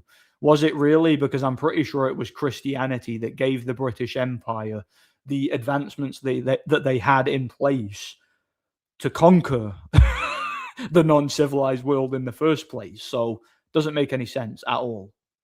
All right. Again, Poland is a perfect example of this. All you need is good border security and a religious society, and you have basically a modern day utopia. So it doesn't make any sense. You're just embarrassing yourself, but keep trying. And by the way, mate, stop posting incel stuff all over Twitter. It's very it's very, very morbid, and you're just selling yourself short. Okay. There's plenty of ugly chicks out there. Trust me. AI, real life, Wi-Fi, waifu cooks your food. Well, I mean, you'd have to have some sort of the AI wouldn't be enough for that, because you'd have to have an automaton, right? You'd have to have some sort of actual.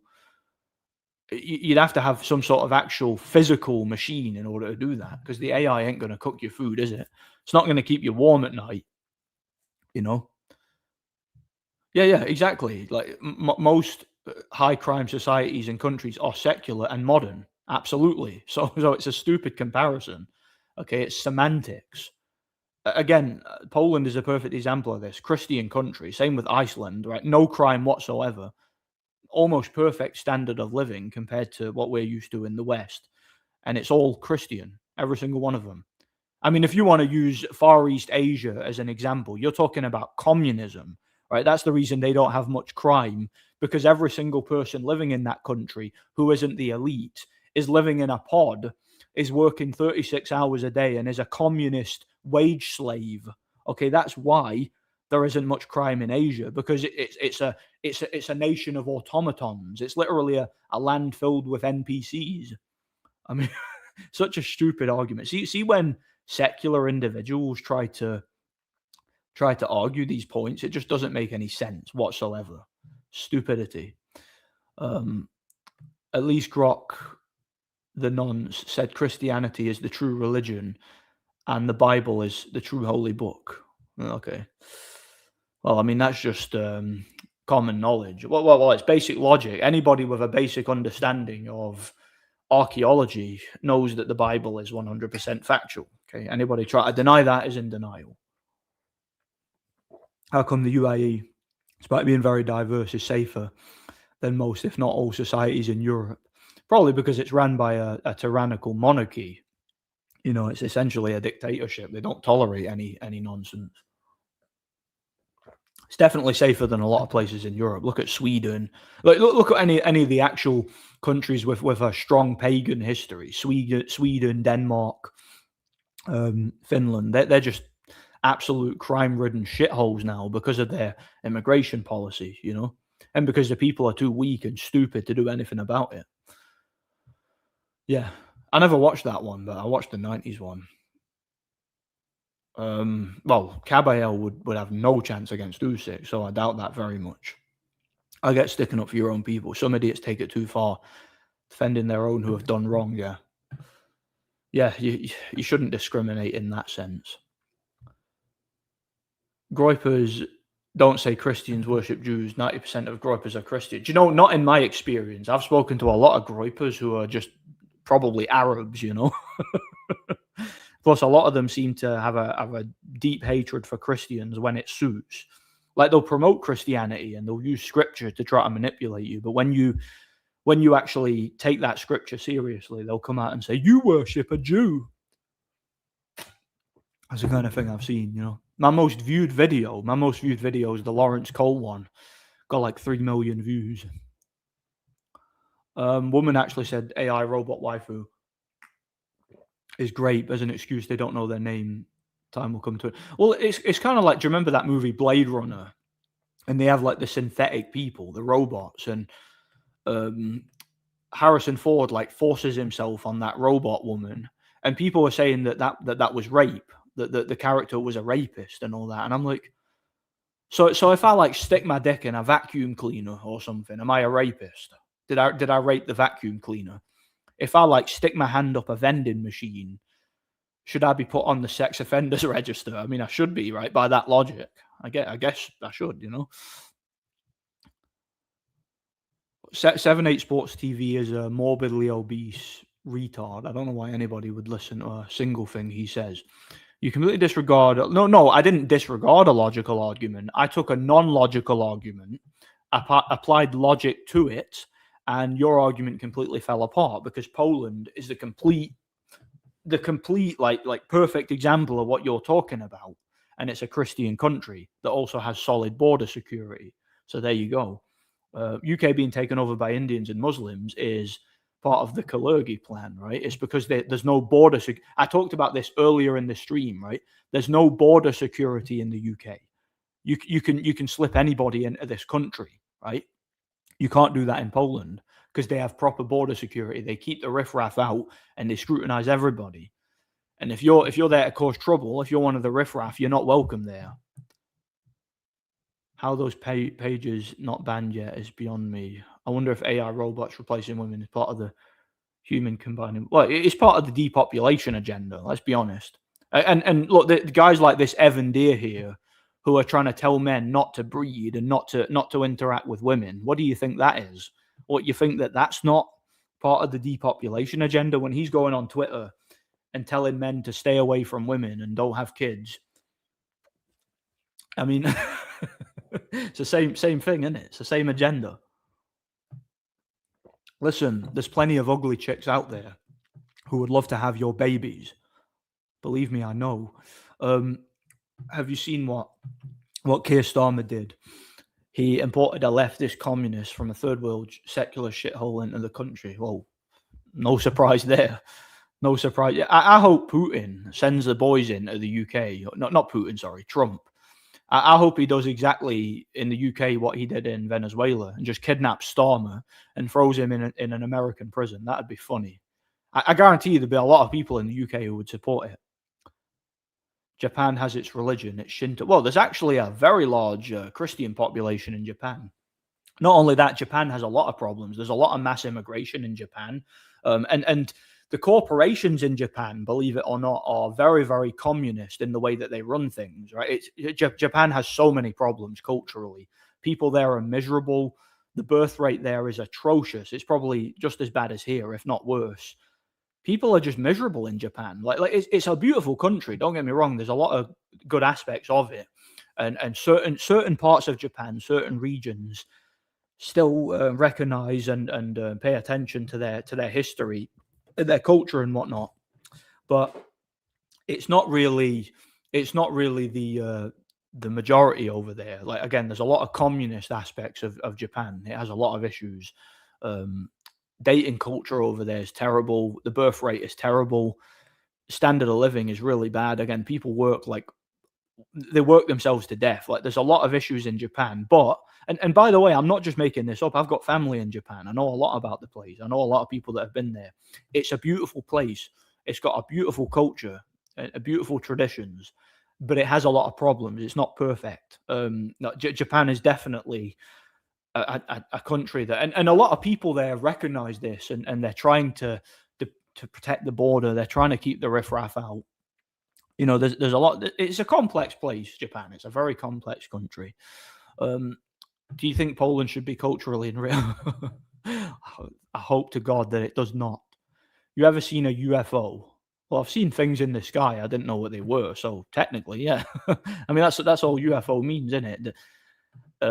Unidentified flying object. But I've never seen like a flying saucer or anything like that. I met some guy who said he was an atheist, but then he saw a UFO. It made him rethink his worldview and become a Christian. Interesting. Well, see, that sounds to me like the UFO was a catalyst that led to him coming to Christ. And look, if that's the case, then it's a good thing. You know, a lot of people say the same about flat Earth. They say they look into flat Earth, and it leads them to Christ. So it's a good catalyst. You know, if Poland is to bring people in, which it should avoid at all costs, bring in people who are the same religion as them. But why would they? Just get the birth rate. Yeah, they don't have to. You don't have to import people to get your birth rate up or to get your population up. Just make the standard of living better for the people who are there, and then they can afford to do what comes naturally to them, which is to have children. It's natural to have children, you know. Everybody wants it on some level, unless you're like Evan Deere. You know, everybody wants children, you know. True. Once the British left Christianity, they became a tiny island taking orders from America. Yeah. I mean, they used to dominate the waves, you know, like that old song, Rule Britannia, Britannia rules the waves. Now you're considered racist if you sing that song, you know. You give up Christianity, you give up true morality, and you get taken over by Marxism. That's what happens. Yeah, not just bums that come off the boat, not some Somali who would just stab about 10 people to death as soon as he gets off the boat, you know, because he got denied a free hotel service. Claim Christianity weakens people. Meanwhile, Europe reached its peak under Christianity. Again, Britain dominated the world under Christianity, as did the Roman Empire when they adopted Christianity, you know. Japan and South Korea are communist. Again, like trying to use Japan and South Korea as an example of like some sort of homogenous society, when I've literally just got back from Poland that has declared Christ the king of their country. Yeah, that's funny, mate. This guy's funny. South Korea is very yeah, of course it is. There's so many South Koreans in the like. What is it? That guy on Twitter, the guy with the highest IQ of all time. He's a South Korean. He's also a born again Christian. Go look into that. Imagine trying to use South Korea as an example of anything. Come on, man. Oh. Elon's neutral link stuff creeps me. Yeah, he wants to plant something in your head. Do not ever do that under any circumstance. Trust me. UAE and China are both safe because they crack down on crime. But again, it's because of communism in China. Everybody there is living in a pod and is a brainwashed NPC. They've got no humanity. That's why there's no crime. They can't even bring themselves to commit a crime. And there probably is crime anyway. You just don't hear about it because the communist run state media doesn't tell you about it. Never use a communist dictatorship as an example of any sort of utopia. That is a very, very dangerous way of thinking.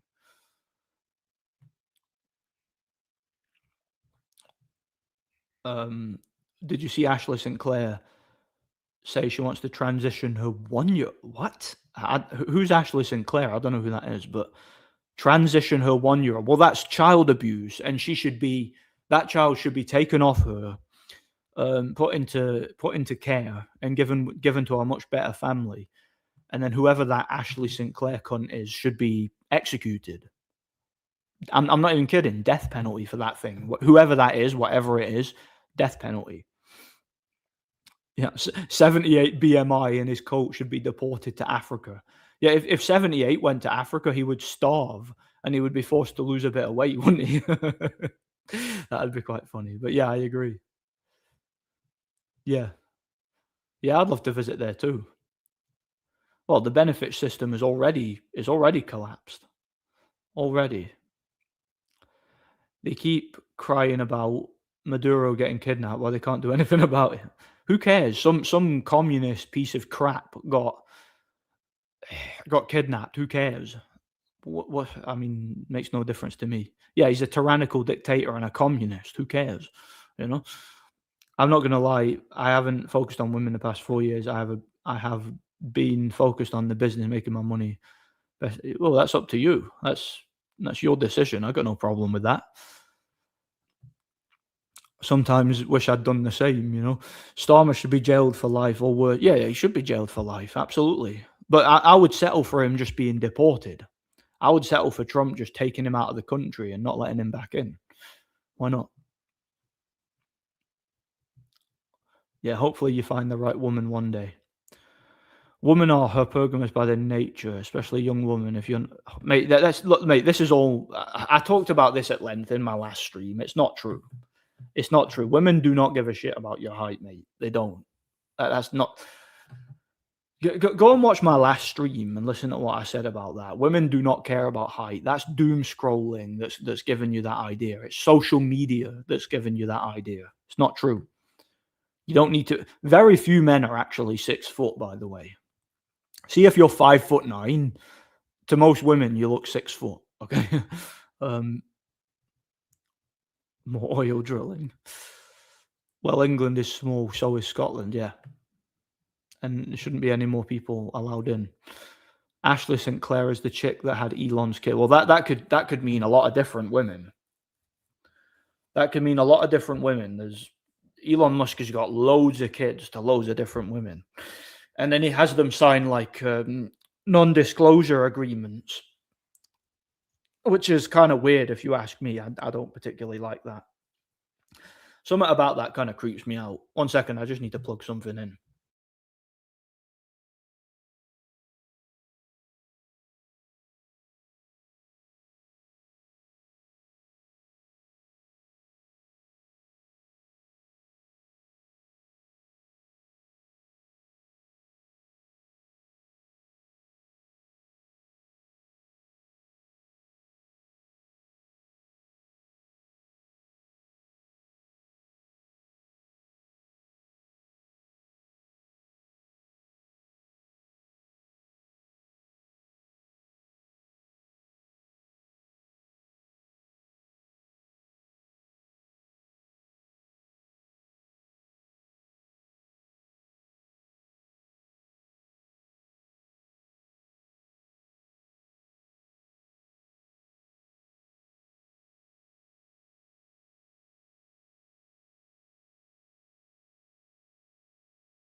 Sorry about that.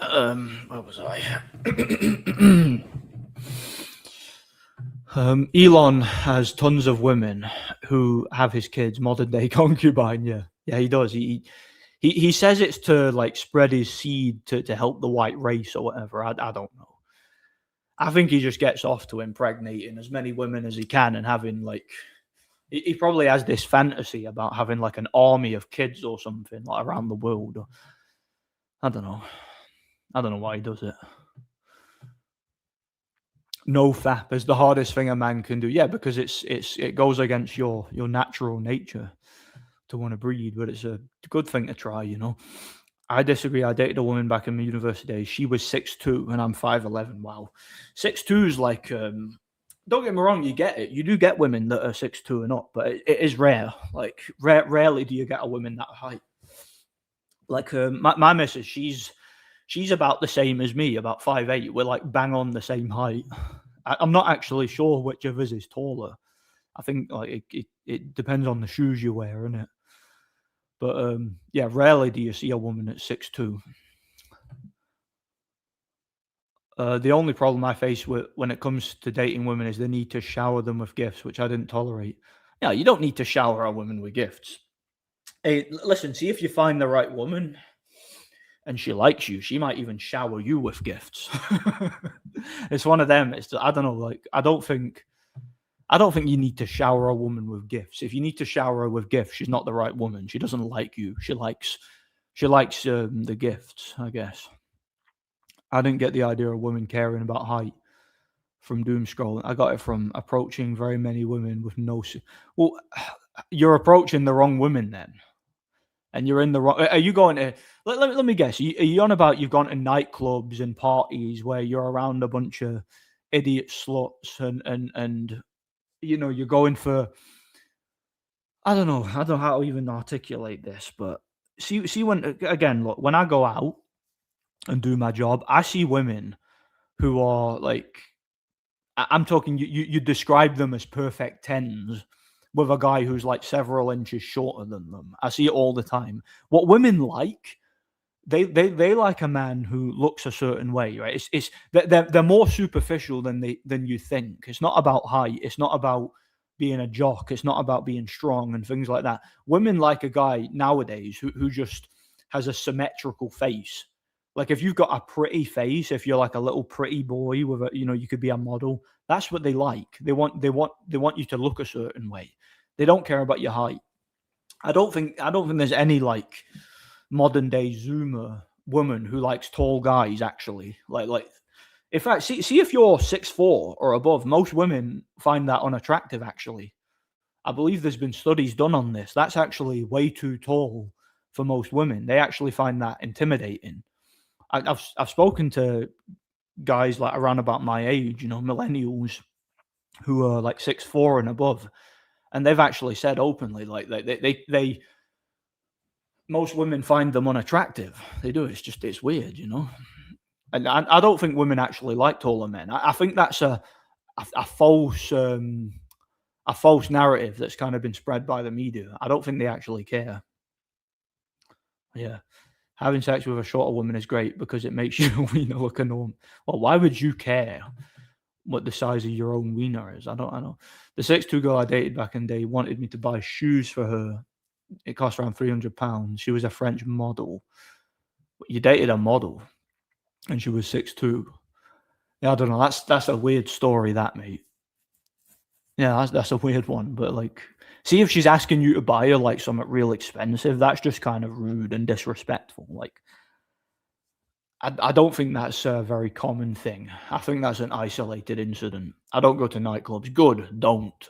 Because all you're going to get in nightclubs is just degenerates. They're for degenerates. It's degenerates that go to them, you know. So you're not going to meet a nice woman in a like if you're looking for a long-term girlfriend or whatever, you're not going to find one in a nightclub. But again, you probably just need to lower your standards.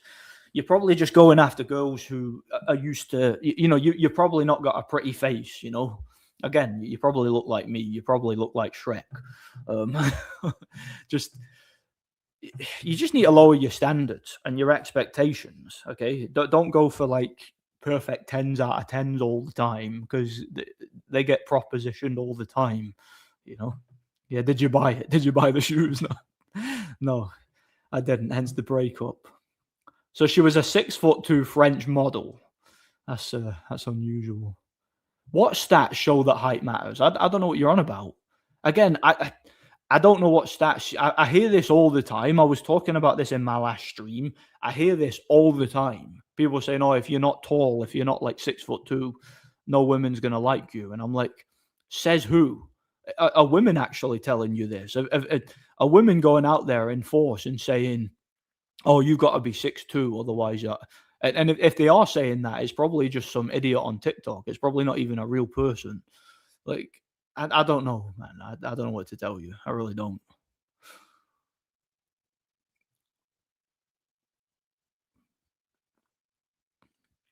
Sorry, I'm just looking at my. I'm seeing if I got any more photos from Poland. I got a few here. I took so many. Yeah, that shop that I went to with the swords, they also had these. See them? I don't know if you can see this. They had switchblades. One of them had like a Confederate flag on it and all that. It's kind of based. I would have bought that if I could get it through bloody border security, but nah, I probably wouldn't have. Oh, it sucks, man.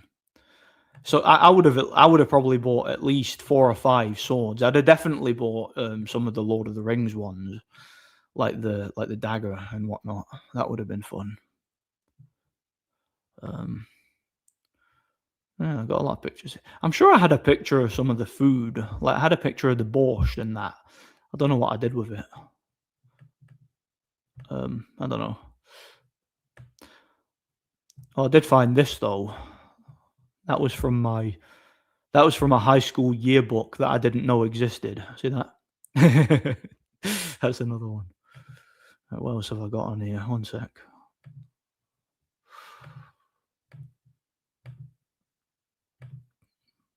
Kind of want just a different avatar. It is a tree at night.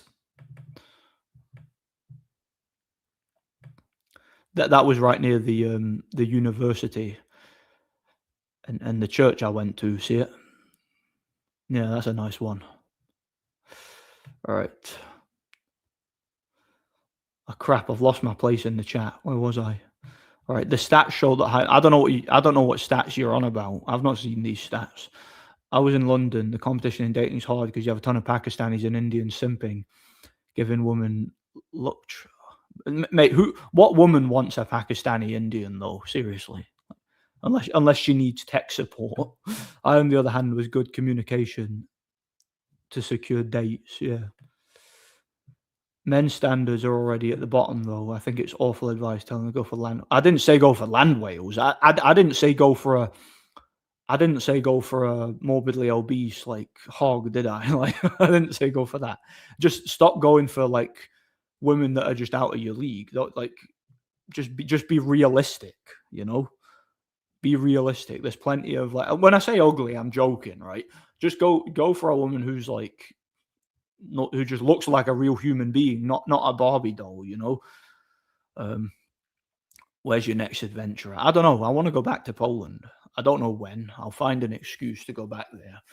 But I kind of want to go to Denmark as well for some reason because when I spoke to those Danes when they came over, they seemed pretty nice.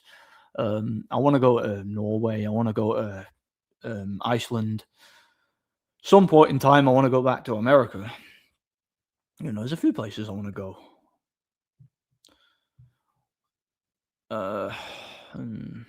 Well, that again, that's your problem, isn't it? If you're not attracted to anybody, if everybody's like way below your standard, then that's your problem, isn't it? You know, I mean, just be single rest of your life, isn't it? Nobody's telling you you have to have a relationship, so do it if you want. Men should stop fapping because when you're horny, sell for ugly women, yeah. Or just get married and have kids. You must see some of the men these women get with completely opposite what they say they want. But yeah, like I say again, every night that I go out, I see short guys, skinny guys without an ounce of muscle on them, guys I could just pick up and break like a bloody toothpick, and yet they've got some like gorgeous like supermodel looking woman. I see it all the time, but then I go online and I see these like doom scrollers saying, "Oh, I'm not 6'2", so I can't find a woman."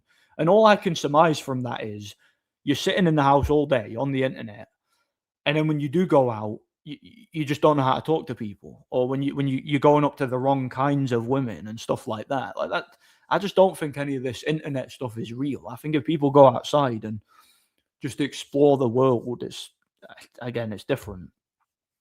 Again, I am not a particularly good-looking person, am I? But I promise you, I don't have any problem at all talking to women. I don't have any problem at all getting the interest of women. I don't, and I guarantee you, most of the guys in this chat are better looking than me, right? Most of you are probably taller than me as well. So again, it's like I don't know what to tell some of these people. I just think a lot of people are online too much.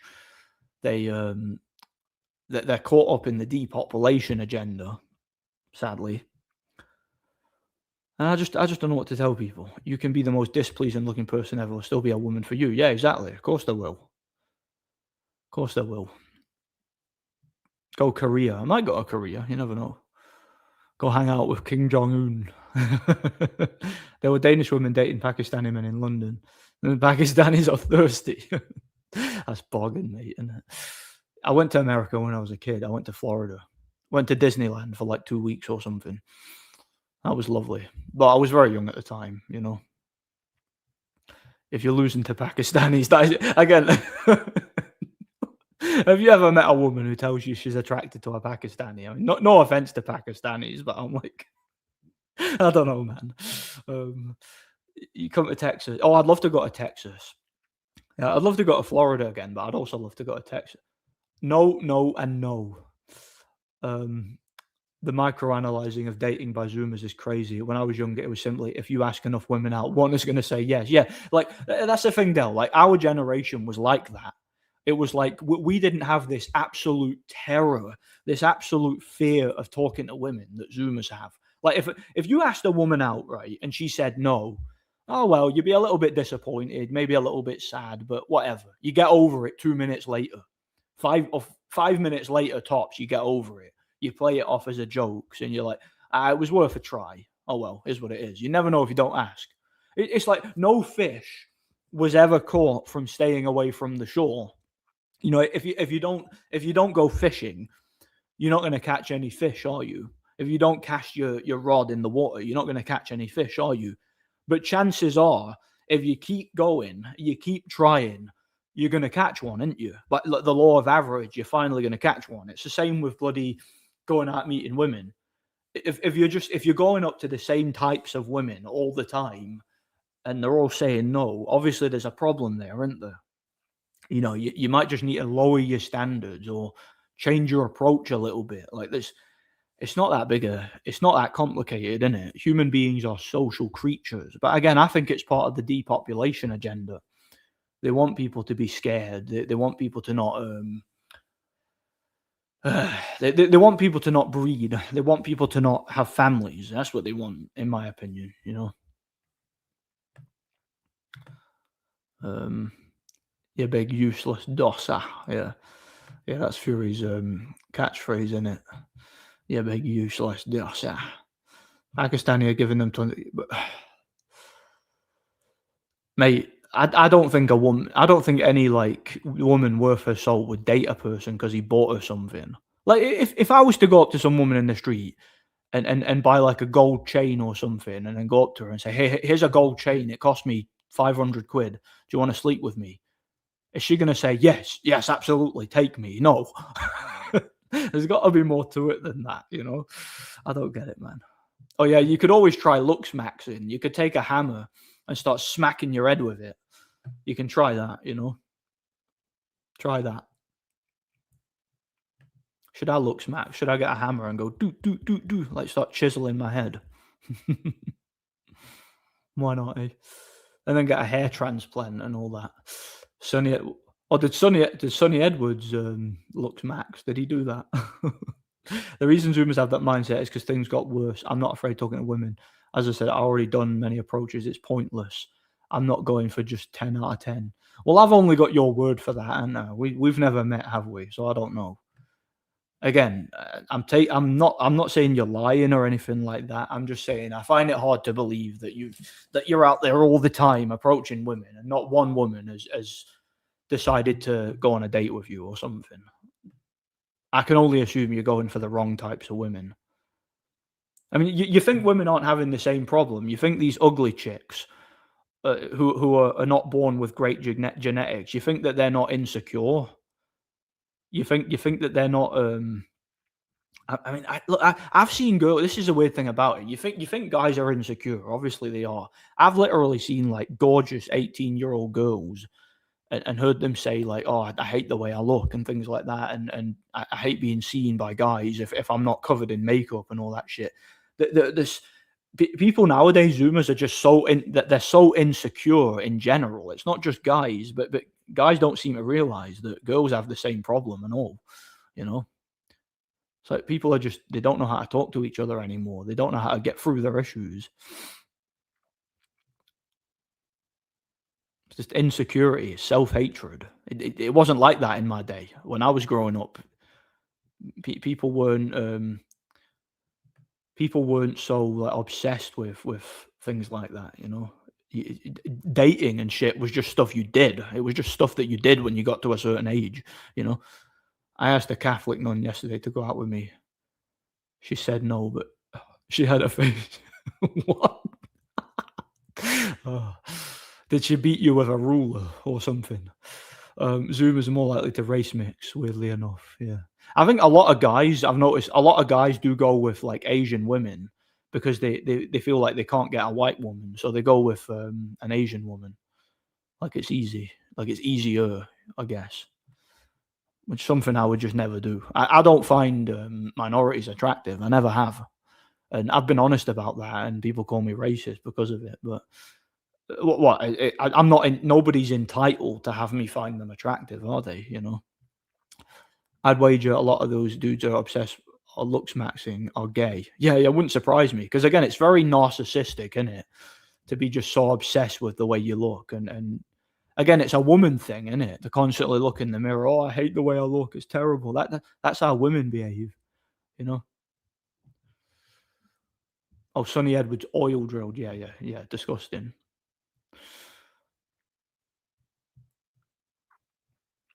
Nobody teaches this stuff. Thanks, boomers. We don't have time for this. Never heard of a boomer incel. Yeah. Well, technically, all boomers are incels because they're all too old to get it up, aren't they? So technically, they all are. There's no such thing as an incel, but unless you literally don't have a cock, unless your cock was like bitten off by a shark or something, you're not an incel. And you have $100 in the bank. You know, there's such a stupid term. Whenever you see that word, it's usually just an AI spam bot. I've seen a lot of white men with Asian women. Yeah, I don't like that. That C-maxing in a way Nordic, getting a woman elsewhere. All right, yeah. That's what they call it, and it's like when you get a foreign woman because the women in your own ethnic group are a pain in the arse. And look, I get it. I just wouldn't do it.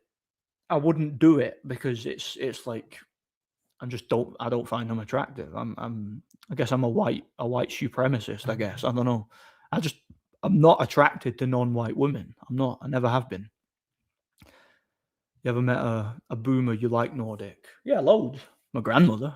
I love my grandmother. She's a good boomer, you know. But most boomers are just. And when I say boomers, I'm talking about the generation in general, and the stupid trash that they're responsible for. But I don't mean every single boomer in existence. Hatman likes black women. That's fine. Yeah, of course. These white men getting Asian women and white women are complaining about it. Maybe change your ways. Yeah. Yeah, everybody wants a little slanty-eyed chick who's like, me sorry, me love you a long time. Oh, my chicken fried rice. Everybody needs that from time to time, isn't it? It's funny. It wasn't until a few years ago I realized that like so many white guys have this like fetish. Apparently, certain white guys like to fetishize Asian women. I never understood that. I never understood why. Like, I just don't get it. I don't get why. Again, the idea of having an Asian waifu, I don't get that. I can't get my head around it. Why? Why would you not want your kids to look like you? Why would you not want to breed within your own race? I cannot naturally get my head around that concept. I can't. Like, it's just so weird, man. A lot of loser boomers have reproduced. I think that's the reason behind the West downfall. I believe not everyone should reproduce. American women are by far the most shallow. Yeah, they probably are. Probably. Asian women look more feminine to white women. Or do they now? Do you know, I always get kind of scared when I see an Asian woman. See, again, I don't find Asians attractive at all. Like, and nothing against them. I just don't find them attractive, right? But see when you see an Asian woman, I always get that idea in my head. What if it's like a lady boy or something? Like when you see like a Thai chick or something, I just imagine what if it's because there's a lot of trannies in Thailand, isn't there? So like I see them and I'm like, what if it's a guy? You never know. I don't know. That's one of the things that comes to my mind when I see an Asian woman. I don't know. Maybe that's just me being prejudiced. Yeah, Martin Bacoli's all right, but he lacks discipline. He's a fat guy. He can't stay in shape in between fights, so he's never going to go that far, in my opinion. I'm not into Asian birds. Apparently, they're really compliant. Yeah, me love you a long time. I don't know. I guess I just offended the entire Asian population there, but oh well. What else do I do? What else is new? The white race is dying, but Asian food is good. Maybe that's well. Everybody likes a Chinese. That's why you got to That's why you got to import as many Asians and Africans and Indians into your country as possible, so Big John can have his curry, so he can have his chicken fried rice and his chicken chow mein. You know, Piers Morgan prefers his curry to his own ethnic group. You know, the white race is dying, but Asian food is good. Maybe that's why. Like, you can't tell white and Japan, Chinese, Asian mix sometimes. Yeah, yeah. A lot of them to me just look the same. Like it's hard to tell the difference between someone who's Chinese and Japanese. Like I bet people who are Chinese and Japanese, they can tell the difference instantly. But obviously, if you're not from that ethnic group, you've not been around them much, it'll be a lot harder to tell. You know. Not a fan of Asian women in terms of looks. They're nice people usually, but not my. Yeah, same. A lot of them are really nice. I've met a lot of really nice Asian women, but I don't find them attractive at all. That's just my nature, though. Like it's not. I didn't set out to not find them attractive. It was just in my nature. I didn't find them attractive. It is what it is.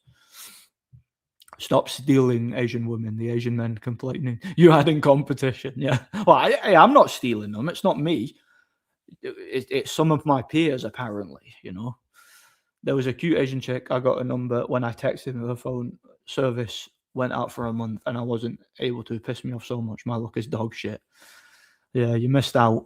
Or did you though? Maybe that was an act of God. Maybe that was God trying to tell you, hey, stop being a traitor, and get yourself a female of the same ethnic group to yourself.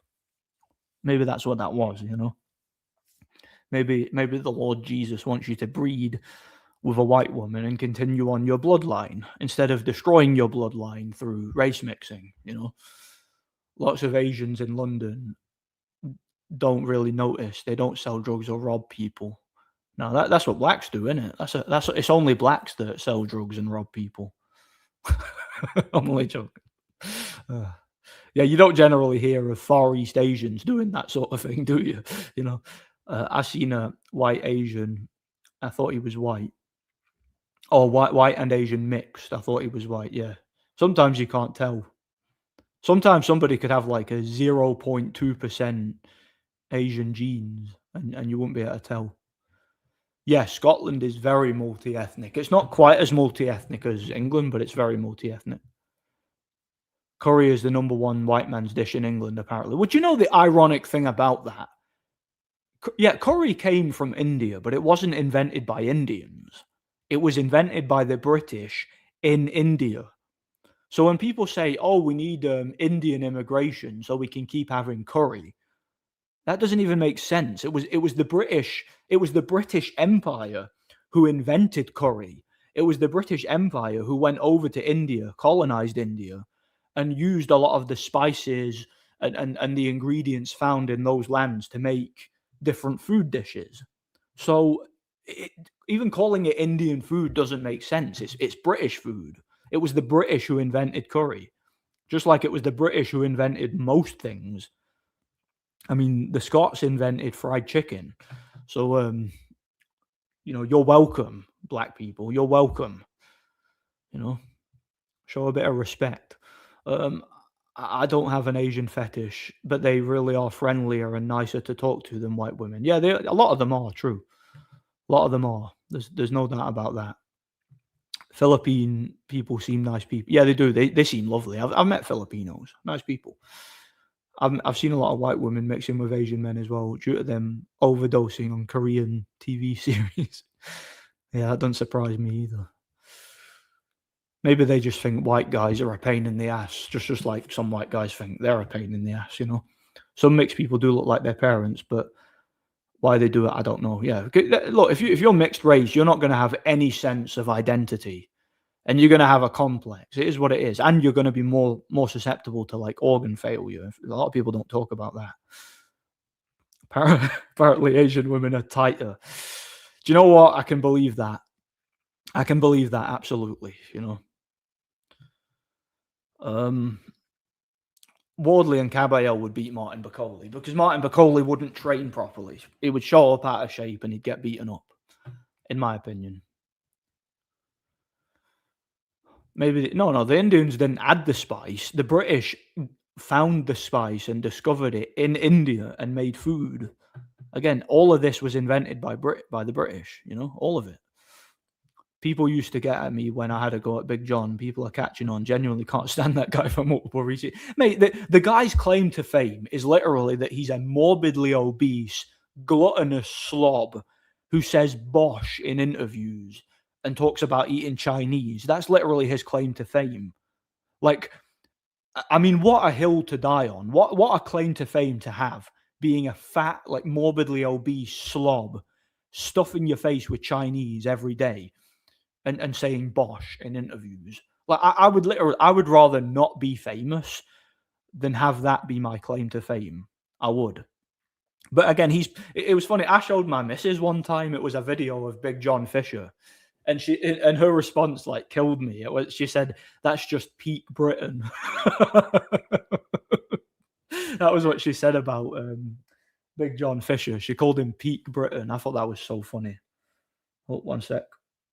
I think I got a text from my work.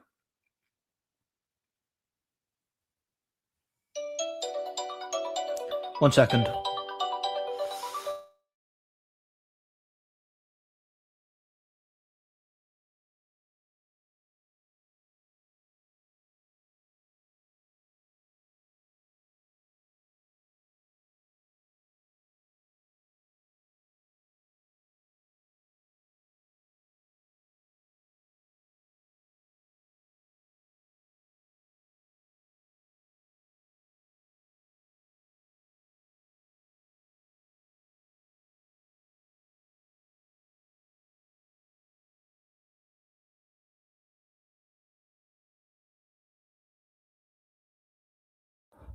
Sorry about that, guys.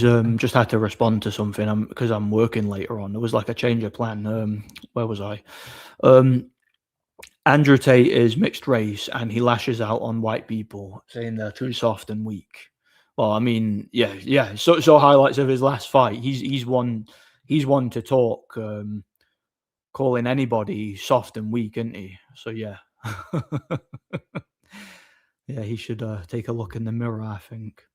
Big John is an amusing character, but in reality, he's really an example of why society is failing. Yeah, I mean, he's not a role model for anybody, is he? Big John, like not for anybody at all.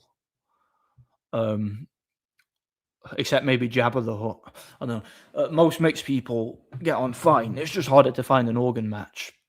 Well, it's not just that. Like again, if they're more susceptible to, like, see if an Indian person, for example, who's like mixed race, or you've got Indian genetics. See if you have a poor diet and you end up with a fatty liver, you can literally die of liver failure as a teenager. Whereas it would take a white person like decades to die of that same failure. There's a lot of issues there. Bacoli came in 2 days' notice against Parker. He had a full camp. I don't think he would have won. I don't think it would have been much different, to be honest. Like I don't think he'd have gotten blown out like he did, but I don't think he would have won.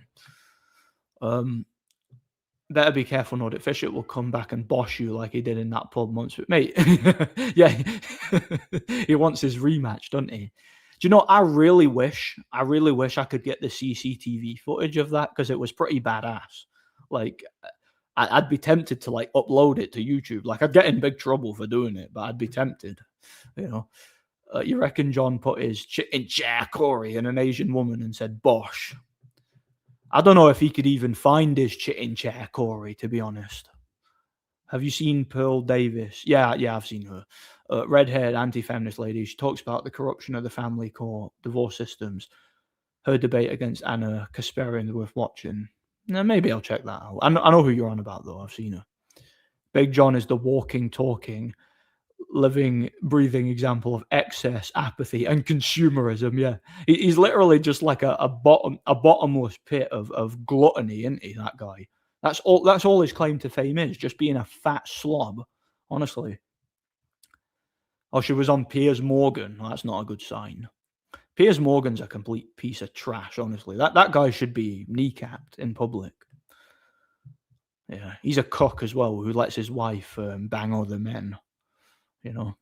Like he'll mock other men for being virgins, while he's literally there's something really like disturbing about that. And like an obese, like visibly repulsive man in his 60s talking to a young guy in his 20s and making sexual comments, talking about tampons and all that, while his wife is out banging black guys and all that, and he's okay with it because she might give him a little bit of pum if he behaves himself later on, like talk about a miserable existence of a human being that guy is. Honestly, like what a complete, and you just know his wife is like praying to Lucifer that he gets a heart attack and dies so she can get all his money and continue banging black guys, like you just know that that's a sad sack of an existence that guy has, But it's funny, if any of you guys didn't see that Nick Fuentes interview, the vibe I got from it was that if Pierce had just kept his mouth shut, and if he didn't bring that up, if he didn't bring up the whole incel comments and all that, I don't think Fuentes would have outed him the way that he did, and made him into, the whole "my mum died in the holly" thing, and "my dad's a lamp," and "my mum's a bar of soap" and all that. Like Piers Morgan set the boomer liberal fantasy back so many generations with that one interview, didn't he? And he also set like the sexual revolution back several generations, because he made himself look like an old, like disgusting pervert who like fantasizes about tampons with period blood, and talks about, like, because do you remember he said to him, "I bet you've seen him online, haven't you?" Like he was kind of projecting. Certain boomers do that. They watch like these weird videos of people doing things with tampons. That's apparently like a porn trend, right? Piers obviously like inadvertently admitted that he's into that, and he also inadvertently exposed his own like marital problems in that one interview, and just made himself a complete laughingstock. Like, it was so funny, if you ask me, like that whole situation. I just found it funny. I did. And I thought Nick Fuentes, like, I tell you one thing, Nick Fuentes went very easy on him. He went very easy on him, because if that was me there, I guarantee you, if Piers Morgan was interviewing myself, I would have absolutely like ended his career. But I would obviously never get a chance to be on a platform like that. But I feel like Nick Fuentes he's too accommodating with situations like that. Like, it's like they brought that guy on Do you remember? I know I'm talking about this a little bit too much, but do you know when they brought that guy on?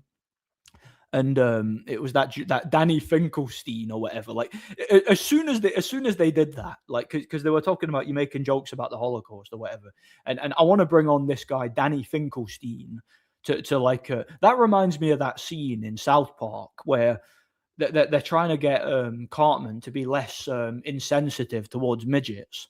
And then they bring out that random midget guy and he just starts pissing himself laughing.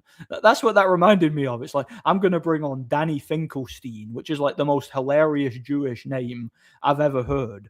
I would have absolutely lost it. Let's see if I was in the interview and Piers tried to do that. I would have pissed myself laughing. I'd have been like, Danny Finkelstein, are you kidding me?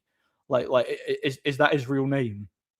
And then, and then the Danny Finkelstein guy started saying, "My mum died in the Holocaust" and all that. But then people did like right after the interview, and this is why I feel like Nick Fuentes made a big mistake by not pressing this harder. The guy was clearly like a boomer, right? The guy was only in his like I don't know how old he was exactly, like, but people looked up how old the guy was, and they were like, he was born in like 1962 or something like that. And they were like, hang on a second. How could his mum have died in the Holocaust if he was born in 1962? So it's like Pierce thought, and part of me wonders whether this was done on purpose to kind of like whether Pierce was playing like reverse psychology or something. But he brings this guy on. The guy's named Danny Finkelstein. Hilarious Jewish name, right? It could honestly be like a satire, like a parody character. He talks about his dad being a lamp and his mum being a bar of soap and dying in the holly. And then it turns out that the dates don't even add up. Like the date that the guy was born doesn't add up with his mum having died in the Holocaust. So it makes the Holocaust look like an actual joke. Like it makes it look like total fantasy, like a like a parody or something. You can't tell me that wasn't like that wasn't planned. There's just something about that whole situation was funny. And then with Piers Morgan inadvertently admitting that he's into like tampon porn and inadvertently admitting to being a cock. and he made Nick Fuentes look really good for being like a pious, humble Catholic who's saving himself for marriage. And it was as if he exposed Zionism and he exposed the entire boomer population with that one interview. I thought it was really funny. I thought about making a video of it at the time. I just didn't have the time to do it. So I figured I'd just cover it here, you know. Yeah, Big John should be forced into hard labor and given like a salad for dinner every day. Like one salad a day, that'll do him. Just send him to me, Dr. Now. You know that show, My 600-Pound Life? Put Johnny Fisher on that. And then have him do the like 1,200 calorie a day diet to get the weight loss surgery, you know. But don't give him the surgery. Just make him lose weight himself. Yeah, it's just, yeah. Who wins Nordic, Big John Fisher or Big John Fury? I go with Big John Fury because he's in slightly better shape than Big John Fisher. Plus, he was actually a pro for all his faults, you know. So why not? Dalton Smith. Well, he had that impressive win over Matthias. So, yeah, big puncher, tough guy, lot of heart, decent skill, good fighter. Yeah, Piers Morgan's wife barely tolerates his existence. Just barely. Yeah. She's probably hoping he dies so she can get all his money and she doesn't have to like stomach the sight of him. Like being like, because you could tell like Piers Morgan's wife is just like sick of the sight of him. Like, because again, he's like a visibly repulsive, like obese old boomer who's into like sick shit like tampon porn and all that. And you can tell his wife just hates being around him. She wants Idris Elba up her ass or whatever. That's what she wants. She wants a Kubrat Pulev type to just grab her by the pussy and shove his tongue down her throat. That's what she wants. She doesn't want like a filthy pervert like Piers Morgan. She doesn't want that. Yeah, Piers is a stereotypical boomer who lets his wife have sex with blind men. Yeah. I talked about Candace Owens earlier. She's just a troll and a DEI hire. Candace Owens was the conservative or the neocon movement's token black woman, the sassy Shaniqua. That's what she is. She's an idiot. Complete moron. That's what happens when you back a DEI hire. Yeah, Piers is one of the most pathetic people I've ever come across. Like, honestly pathetic. Truly, truly embarrassing human being. He is. Pearl Davis is a black BF. She's married. Control. Yeah, probably. Aren't they all?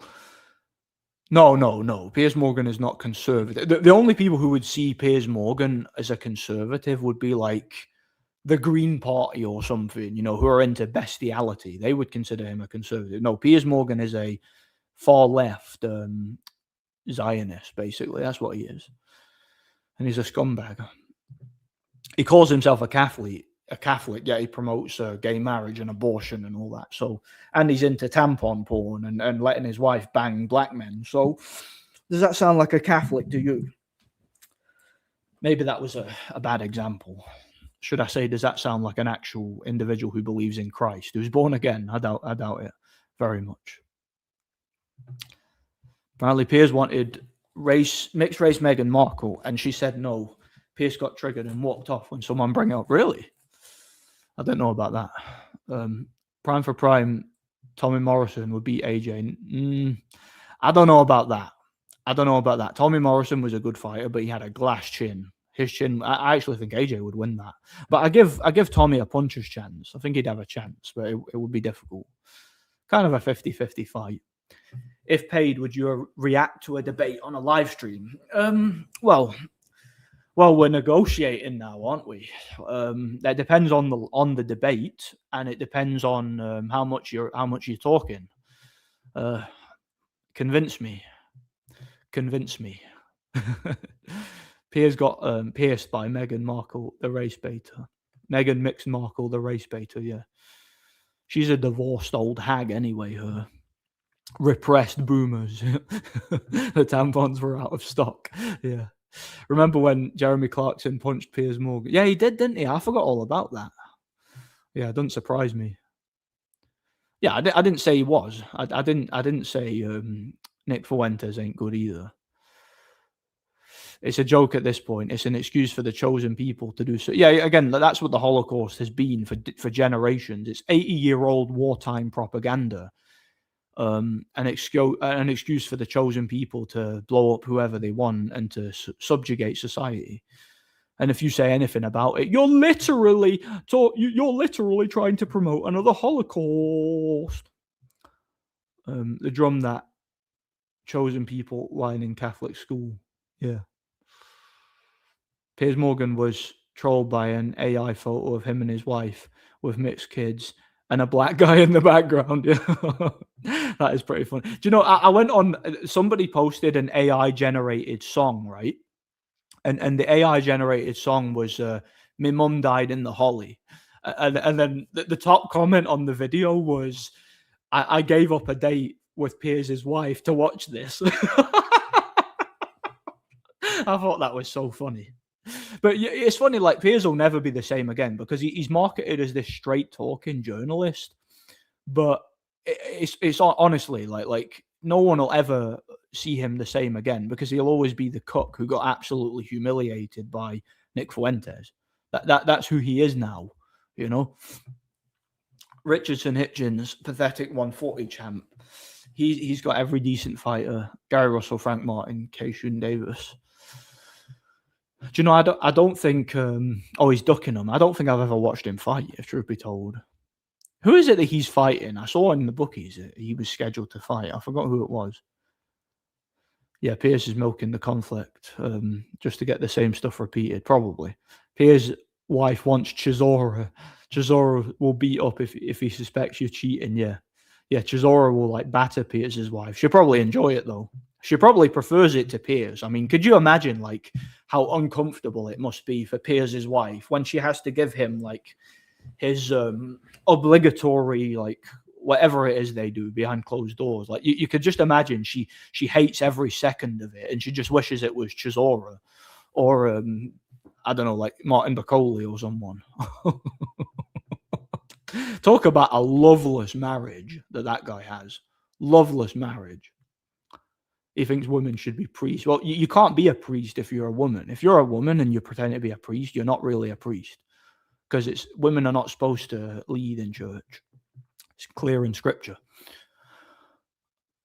Tommy Morrison had some brutal knockouts in his career, both KO wins and KO losses. Best version of Morrison was against Foreman. Yeah, I did a whole video about it. I did a career review for Morrison, but I wouldn't say he was world class personally. I think he was good, but not world class. He was like domestic level, I'd say. All right, Thamster versus Aidan Green. The debate's 1 hour, 44 minutes. The topic is, did Jesus exist historically? Well, Jesus did exist historically, so you could dead that one in the water by just bringing up the entire subject of archaeology. But I'll watch it. And again, what kind of numbers are we talking? And when you say you want a response, do you mean like a reaction? Do you mean like a video, or you want me to cover it on a live stream? Because I don't know. It depends, doesn't it? And it depends on the price. Well, where was I? There's this guy who's 19 named Clavica. Oh, who's 19 named Clavica? He claims he works a nightclub bouncer. How full of beer? I've never heard of him. Clavica. I'll need to look him up. I don't know who that is. I've never heard of him. What is he, like an influencer or something? Fuentes somewhat ruined him, but he's somewhat held back. Yeah, Fuentes held back. But see, if it was me there, I would have forced Piers Morgan to justify everything he said. I would have forced him to clarify everything he said, and I would have just completely embarrassed him. I know I would have. Like, I think Nick Fuentes just took it too easy on him.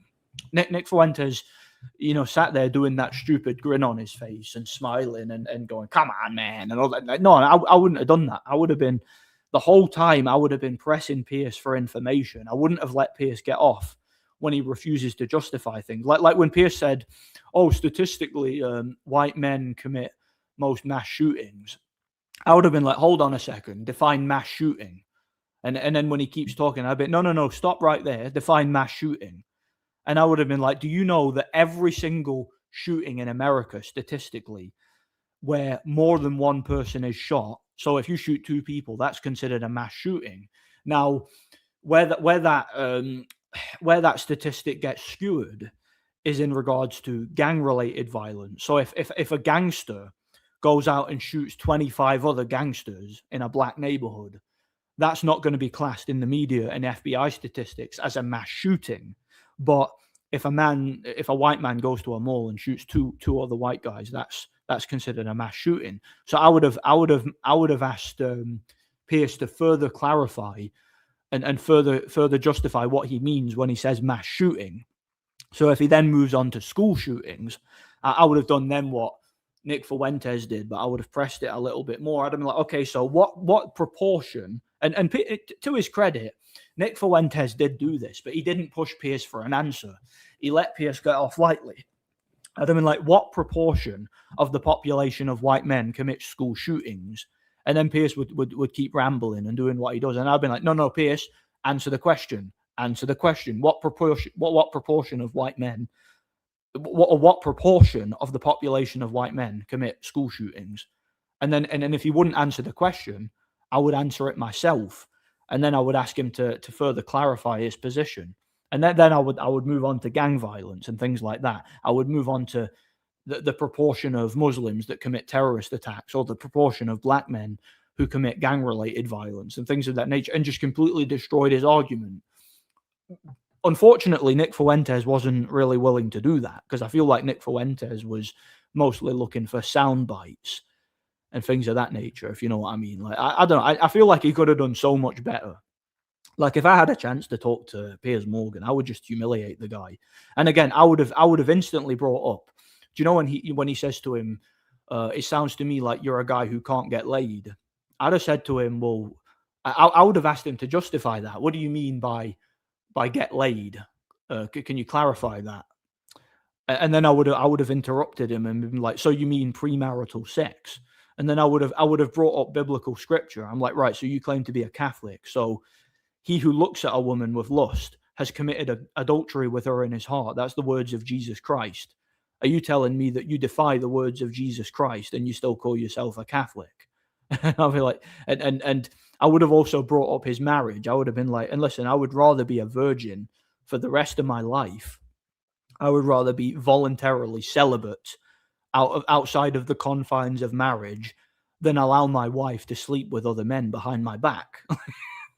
I would have said this to him openly on air, and I would have made sure all his audience heard it and knew about it. But I don't know. And again, when he brought Danny Finkelstein on, I would have just pissed myself laughing. I would have literally lost it. If I'm in a debate with someone, he's calling me an anti-Semite and things like that, and then he brings on a guy called Danny Finkelstein, I would have pissed myself laughing. I would have lost it. I'm like, you got to be kidding me, man. Danny Finkelstein, you've got to be kidding me. I'd have torn that idiot apart from start to finish. I would have. I think Nick Fuentes could have done better, but he's a young guy. I think Nick Fuentes should contact me, and I'll give him advice on how to handle media interviews in future. I will. I'll support him. So somebody send this to Nick Fuentes if he needs advice on anything. I got his back. I'll deal with him. So Piers Piers Morgan lets his wife. They have a quote unquote open marriage, right? This is what a lot of people in Hollywood do because look, Piers is an ugly man, right? He's an ugly, obese old boomer, right? And he's very unattractive. But he has a wife who is like sort of leagues above him in terms of attractiveness. She's kind of a trophy wife, right? Now, the only reason she's with him, obviously, is because of his money and because of his fame, right? So she has a material gain. It's a marriage of convenience. It's kind of what you had with the Clintons, right? Hillary Clinton was, and Bill Clinton were never in love. They were never committed to each other.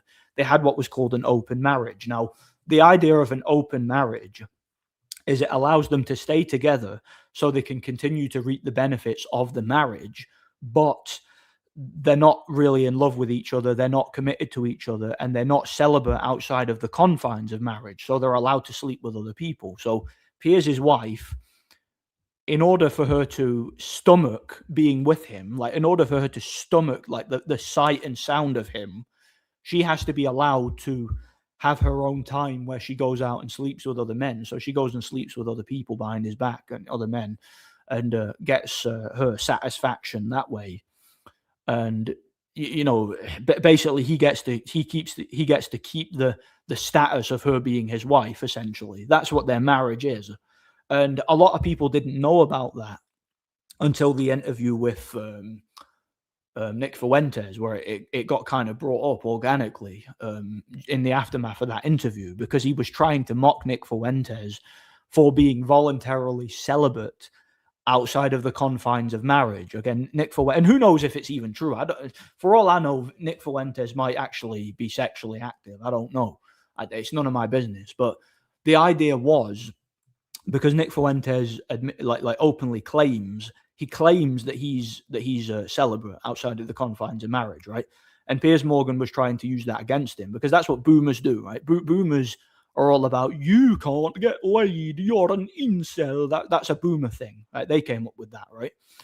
But it inadvertently, what Piers did, and he kind of got a little bit carried away, he accidentally admitted to being into certain pornographic habits, right? He brought up tampons, right?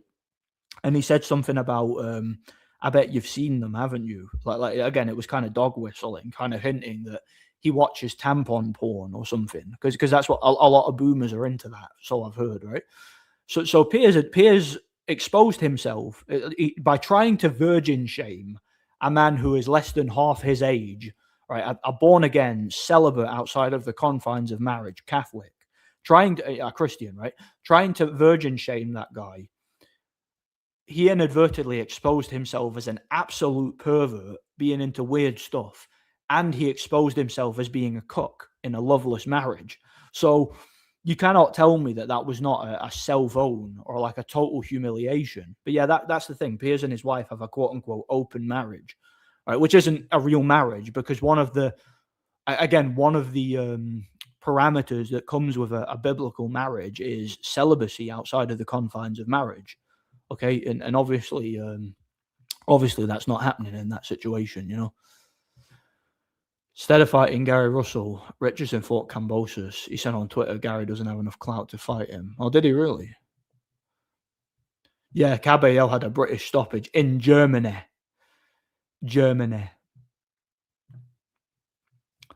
Even the chosen people admit he exists, despite hating him, yeah. Piers lives in a 95% white area, moved to out of London. Typical boomer. Boomers let Gen Z and millennials deal with the horrors of diversity while they live in their white gated communities. That's what they do. You know, it's just what they do. Yeah, Messianic Jews. They've realized that Jesus is our Lord and Savior. A lot of them have, you know. Piers denied the ethnocide of Europeans and calls it adopting. What a scumbag. Yeah, just so he can have his curry. He can have his chicken tikka masala as long as all that stuff happens, you know. How much would you have to be paid to watch a Johnny Nelson fight narrated by Rummy's Corner? $100 super chat, and I'll do that. $100. And then I'll just pretend to watch it while it's on in the background. Have you heard about Hawker Mustang being exposed as a secret Zionist? That's funny. Do you remember I used to say that Hawker Mustang was a black guy pretending to be white? I used to say that on here. I was only being half serious. I don't know, man. Shout out to Hawker Mustang. He's funny. Yeah, London is completely horrible. Do you know, he might have let him fail on purpose, but I would have just rinsed him there and then. I would have humiliated him. Never really paid attention to Piers. What I'm hearing, he just shows to be a cook. Yeah, he is a cook, but he's a wind-up merchant. He's a guy who usually brings people on and like never lets them get a word in and stuff like that. But I feel like with Nick Fuentes, he was up against someone that he wasn't used to, because he's used to talking to other boomers. He's used to talking to neocons, like, or just idiot like government agents like Andrew Tate. He's not used to talking to someone from like my generation, someone who's smart, intelligent, someone who is politically aware, and someone who understands theology and ethics on a level just his boomer mind couldn't comprehend. You know, I feel like he was completely out of his depth with Nick Fuentes. I wouldn't go that far. I think Ben Shapiro's a lot worse, you know. Well, again, why would Pierce ask another man about his sexual? But because that's what boomers do. It's a trump card that boomers use. They say you can't get laid, blah blah blah blah.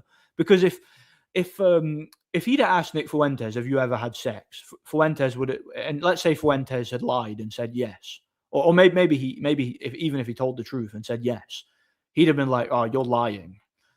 And when he said no, that's Fuentes admitting, you know, sticking to his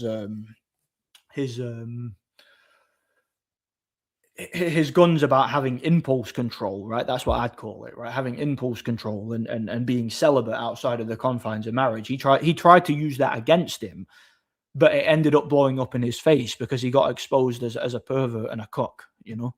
Pierce did. To truly learn patience, sit down and watch Johnny Nelson versus Carlos De Leon. Mate, I don't think I have that much patience. I don't think I do. I don't think I have that much patience. I really don't. I'm only human. Speaking of lust, there are too many people, reformed promiscuous people, who are only reformed after being desensitized from so much degeneracy. Hollywood Christians, yeah. California Christians, as they always call them. Or they often call them. That's true. Nick Fuentes didn't know about Piers Morgan's marital, but yeah, to be fair, he didn't know that. Like he had no way of knowing it. But I tell you one thing: if I knew it, I'd have rinsed him for it openly, and I'd have been like, "Listen, Piers, I wouldn't have brought this up, but you decided to go there, so let's have it." You know. Piers Morgan had Rabbi Shmuley on to debate Jake Shields. Yeah, he did, didn't he? Rabbi Shmuley is funny, then. One thing about Muslims is they at least take their religion seriously, unlike Christians who have become weak. That's true. And that's why people take Islam more seriously than they do Christianity, because they'll if you say Muhammad is gay, they'll put your head on a spike and murder you in the name of Allah, right? But Christians won't be willing to, because we turn the other cheek and we kind of turn a blind eye to such things. It doesn't happen. Fuentes needs to book another interview with Pierce. Yeah, that'd be quite funny if he did, but I don't think Pierce will do that. Pierce would rather have someone like Steven Crowder or Anna Kasparian, someone who will just like be a little bit mid with the issues. He doesn't want someone who will rinse him. Also, who would you have picked, Nordic, if Enzo Macronelli and Johnny Nose?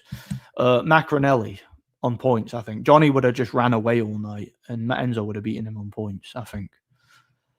Open marriage just means wife sleeps with many men, but man is all alone getting unread on Tinder. Yeah, that pretty much sums up Pierce, isn't it?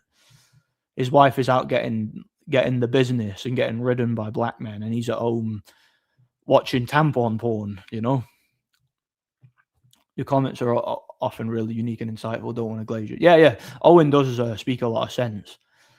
He speaks a lot of sense about boxing and about other things, Piers thinks it's fair since he brought up his used tampon. Yeah, he did. Yeah, he brought that up. Nick Fuentes did a stream with a fruity cat boy. He always say it seemed gay, not going to lie, based on his love for musicals and other things gay people tend to like. He even jokes about loving track. Yeah. Again, look, don't... Nuance, guys. Nuance. Do not think I'm a groiper. Do not think I'm like worshipping Nick Fuentes. Look. I don't see Nick Fuentes as like some sort of like hero that's going to save the world or that's going to look. The only thing with Nick Fuentes is he has a platform that someone like myself will never have. All right, myself and a lot of people on this chat, we're a lot more based. We're a lot more in the know than Nick Fuentes is. Okay, it's just that we don't have the platform he has. So he gets an opportunity to fire shots at people like Piers that we don't have and will never have, Don't even go there. Don't, I wish I never said nothing. I was just, forget I said anything. Quick stream. Yeah. Do you know the reason I was actually going to end it by about 6:30, but I got a text from my work there saying they don't need me till later. So I can stay on for a little bit longer. So I'm not working till about 9 o'clock tonight. So yeah, I was due to be working earlier. Would really like to see you do a Bible study. Yeah, I should do that. I've thought about even just reading the Bible on stream. I've got the Bible in the other room. I could do that. That's a good idea. I'll do an actual stream dedicated to Bible study and discussing certain things. And then anybody has any questions, we can go to the actual. We can go to the actual verse and chapter and discuss it from the King James Bible, I'd be totally open to doing that, totally unscripted and unedited, I'm actually on the bus, wondering what happened to the bus shelter. Future architect. You never know. You might have missed your calling, man. You could get yourself a career doing that. Messianic Jews follow the 613 laws given by Moses. They read the Torah, do Sabbath. They even argue with other Jews. Yeah, they do.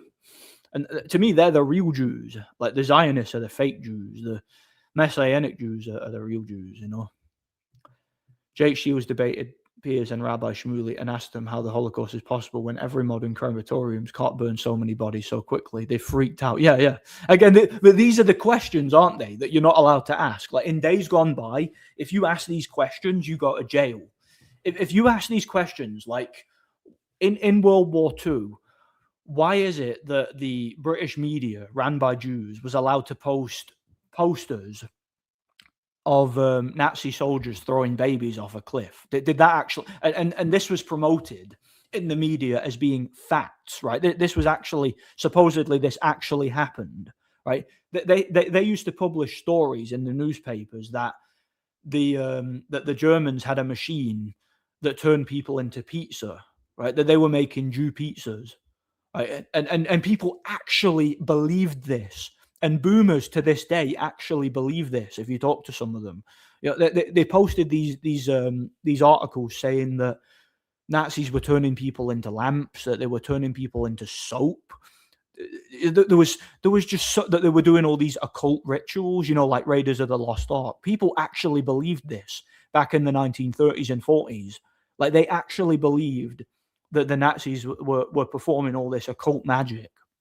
and were literally turning people into lamps and pizzas and bars of soap and throwing babies off of cliffs and like putting curses on people. They actually believed this.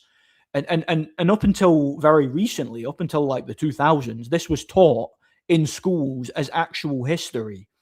But you bring this up and you question like how that was allowed to go on and how that wasn't absolutely ridiculed by historians, and they just label you an anti-Semite and say you're trying to bring about a second Holocaust and all that. Like that's how anybody who even brings any of this stuff up or does any revision whatsoever and tries to look at this from a not from a poor, the poor victim Jews and the evil Nazis and all that. Like anybody who looks at it from more of a neutral perspective was shut down, was censored, lose your job, lose your home, lose your livelihood, get thrown in prison, never allowed to be spoken about. Again, this is the kind of thing that David Duke talked about for decades, right? He wrote books about this.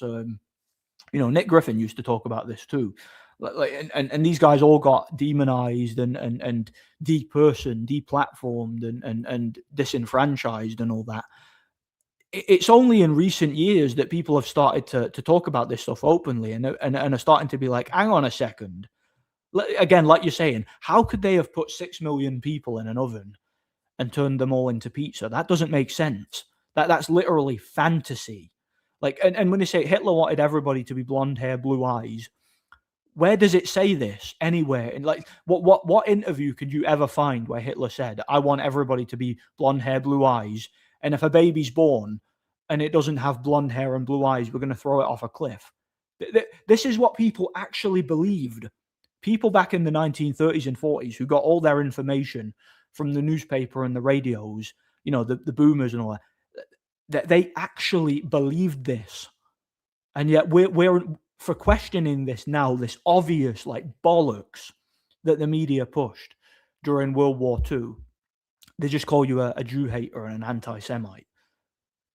Thankfully, things are starting to change in that regard, and people are starting to be like, hang on a second, let's talk about this, and let's not spaz out and chimp out and start calling people names and buzzwords, and let's actually have a conversation about these things. And again, that's part of the reason Nick Fuentes is popular, because he's one of the people who's been permitted to talk about the, like, if I spoke about those things openly, like on a kind of platform he had, I would lose my livelihood, everything. You'd never hear about me again. I'd just disappear. But someone like Nick Fuentes, because he obviously has some sort of backing, he's allowed to do it. And again, you're allowed to make jokes about my mum died in the Holly, and you're allowed to say things like that and point out that the dates don't add up. Again, a guy, Danny Finkelstein, born in 1962, but his mum died in the Holocaust. That doesn't make sense. Like it literally doesn't add up. There's so much about World War II. You don't know what's real or what's nonsense, basically, Boomers had dating. Oh yeah, because women actually had realistic standards back then, Did you see hillbilly UFC fighter Bryce Mitchell had an interview with Sneeko about gays, Jews, and feminism? Bit schizo, but hilarious and based. No, I did see when I did see that Anada Apologetics, that guy in London, he completely embarrassed Sneeko at what do you call it? Speaker's Corner. And Sneeko also got beaten up in the ring by Strickland. That was pretty funny. Oh, yeah. Do you know, I actually did watch that one, and it almost sent me to sleep. That was a hard one to watch. I don't know if I'll watch it again. It's difficult. Does Pierce have a gay son? Probably. He seems the type, doesn't he? He seems the type to have a gay son, Pierce. It just seems it.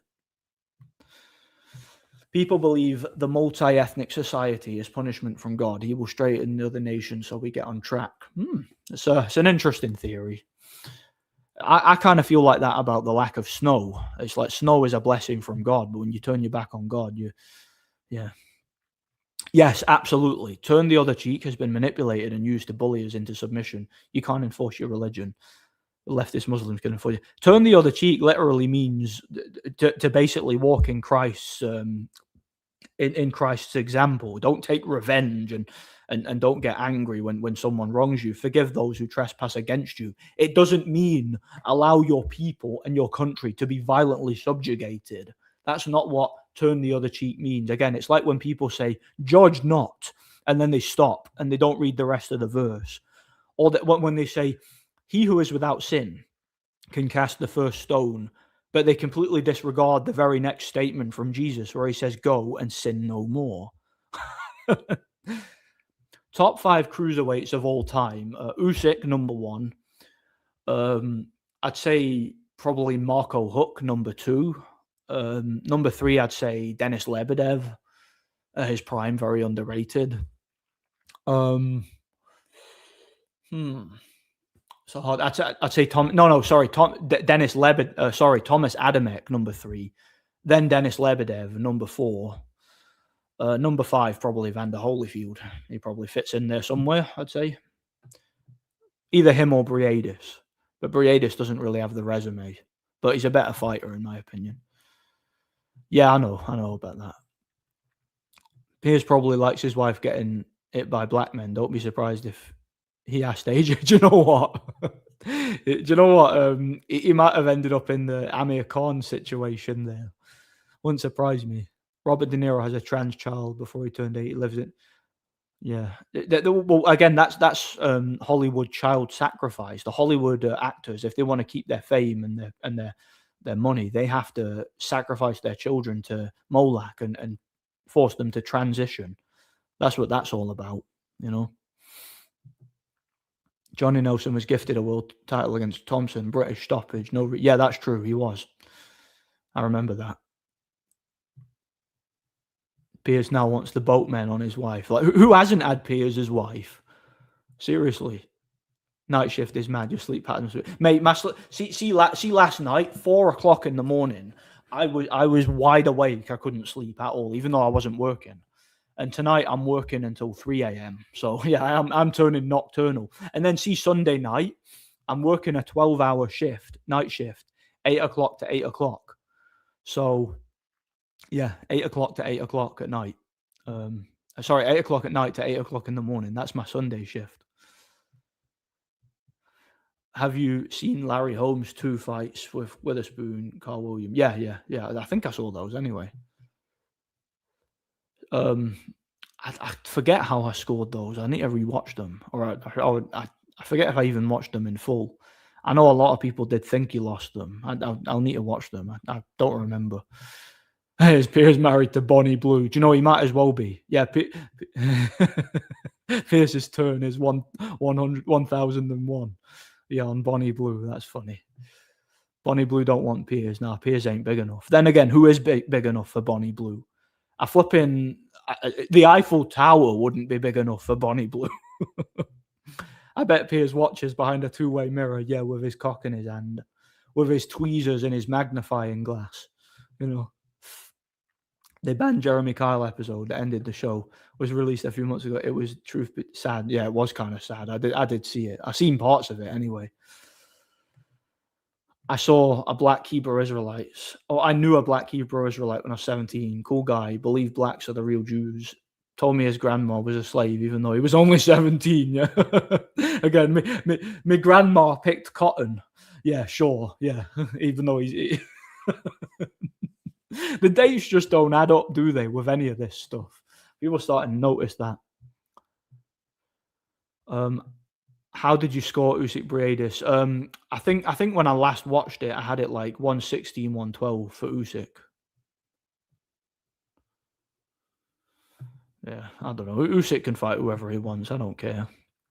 Jeremy Kyle, bully that hides behind steroided Steve. Do you know the ironic thing is he actually bullied Steve? People used to joke about that, but I used to find that pure like uncomfortable. Do you know how like Jeremy would actually pick on Steve, the bodyguard? He would like humiliate him in front of people and like get right in his face and joke about him and like take the mick out of him. And it was like Steve looked really uncomfortable, and I'm just like, Steve obviously knows he can't smack the guy because it's his boss, but you get the sense he wanted to. Yeah, that's what the people actually believed. They believed the Jews were being turned into pizza and soap. Look it up. I used to really like Kyle Show when I was younger until I learned actually happened behind the scenes and how much of a hypocrite. Yeah, he was a scumbag. But most of the people he had on were scumbags too, let's be honest about it. Yeah, he like roasted people constantly for spitting or for cheating on their wives. And then he apparently did it himself. So he's just a hypocrite, man. Total scumbag hypocrite. Notice how whenever there's violence against Jews, we get decades of pandering about how hard it is to be a Jew, But after a church shooting, you don't see how hard it is to be a Christian. Well, all throughout history, Christians have been the most persecuted group ever. All right, no group has been exterminated and persecuted and tortured and executed as much as Christians. No group, literally. So if you're virtue signaling about Jews and you feel nothing for Christians, you, like this guy says, you have no empathy whatsoever. And it's because Christianity is true. Adolf Hitler was a vegetarian and would tell disgusting and nasty stories about animal slaughter to guests when eating around a table. Yeah, so he was like vegan Gaines. Adolf Hitler was the original vegan Gaines. Oh yeah, shout out Speaker's Corner. Prime for Prime, probably Holyfield slightly. I think he would be durable enough to win that. Although I think Opetaya is the bigger puncher. Also worth noting that if there's a synagogue shooting, anti-Semitism laws get passed, but when there's a church shooting, they make it about guns and not the persecution against Christians. Well, you know why. You know why, don't you? I mean, who controls the media and the law? Povetkin isn't a top... No, Povetkin is a top 5 heavyweight. He wasn't a cruiserweight. Povetkin was a heavyweight his whole career. Lebedev battered Macronelli. Poor Enzo was the victim. Yeah, that was brutal. Like, Lebedev absolutely destroyed him. Like, stopped him in 3 rounds. Messed up his face and that. Yeah, it's hard to work nights. I don't particularly like doing it. I just have to do it because it's my job, basically. That's when I get the hours. I get the most hours and the most pay doing night shifts. So it just suits me to do it, you know. Male actors have to be feminine, wearing dresses. Yes, that's true. Wearing dresses, kissing dudes, being most insanely left-wing to prove you're harmless to the status quo. They hate men, especially a strong white man. Yeah, you got to be like Robert De Niro, a twink who wears a dress. You know, he plays a tough guy in movies, but he's a whining liberal bitch in real life, and he wears dresses and that. Yeah, that was horrible, that fight. Pure brutal, wasn't it? Roy Jones versus Bivol Beterbiev.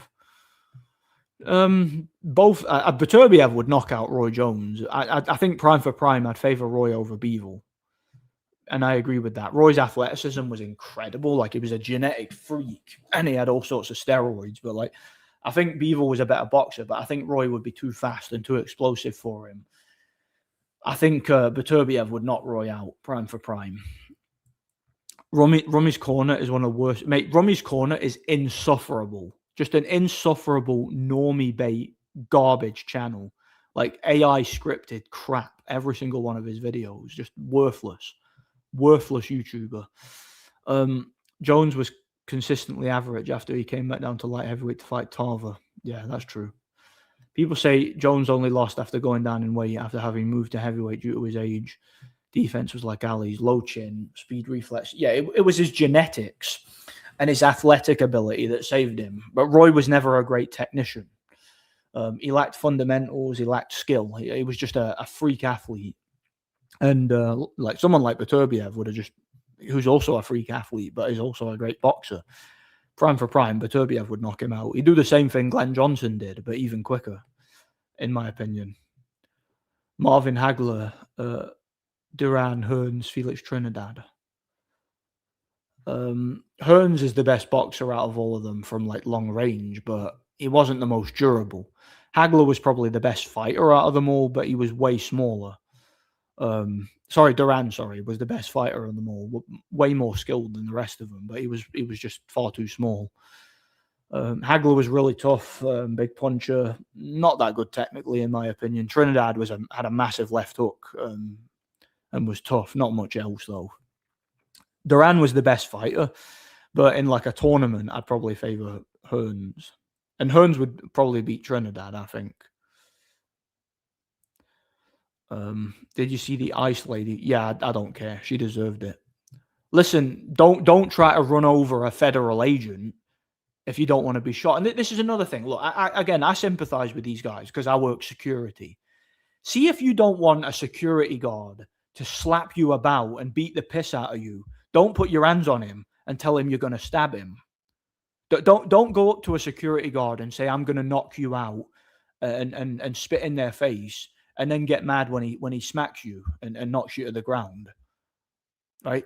Likewise, don't try to run over a federal agent with a firearm and then be surprised when you get shot to death. All right?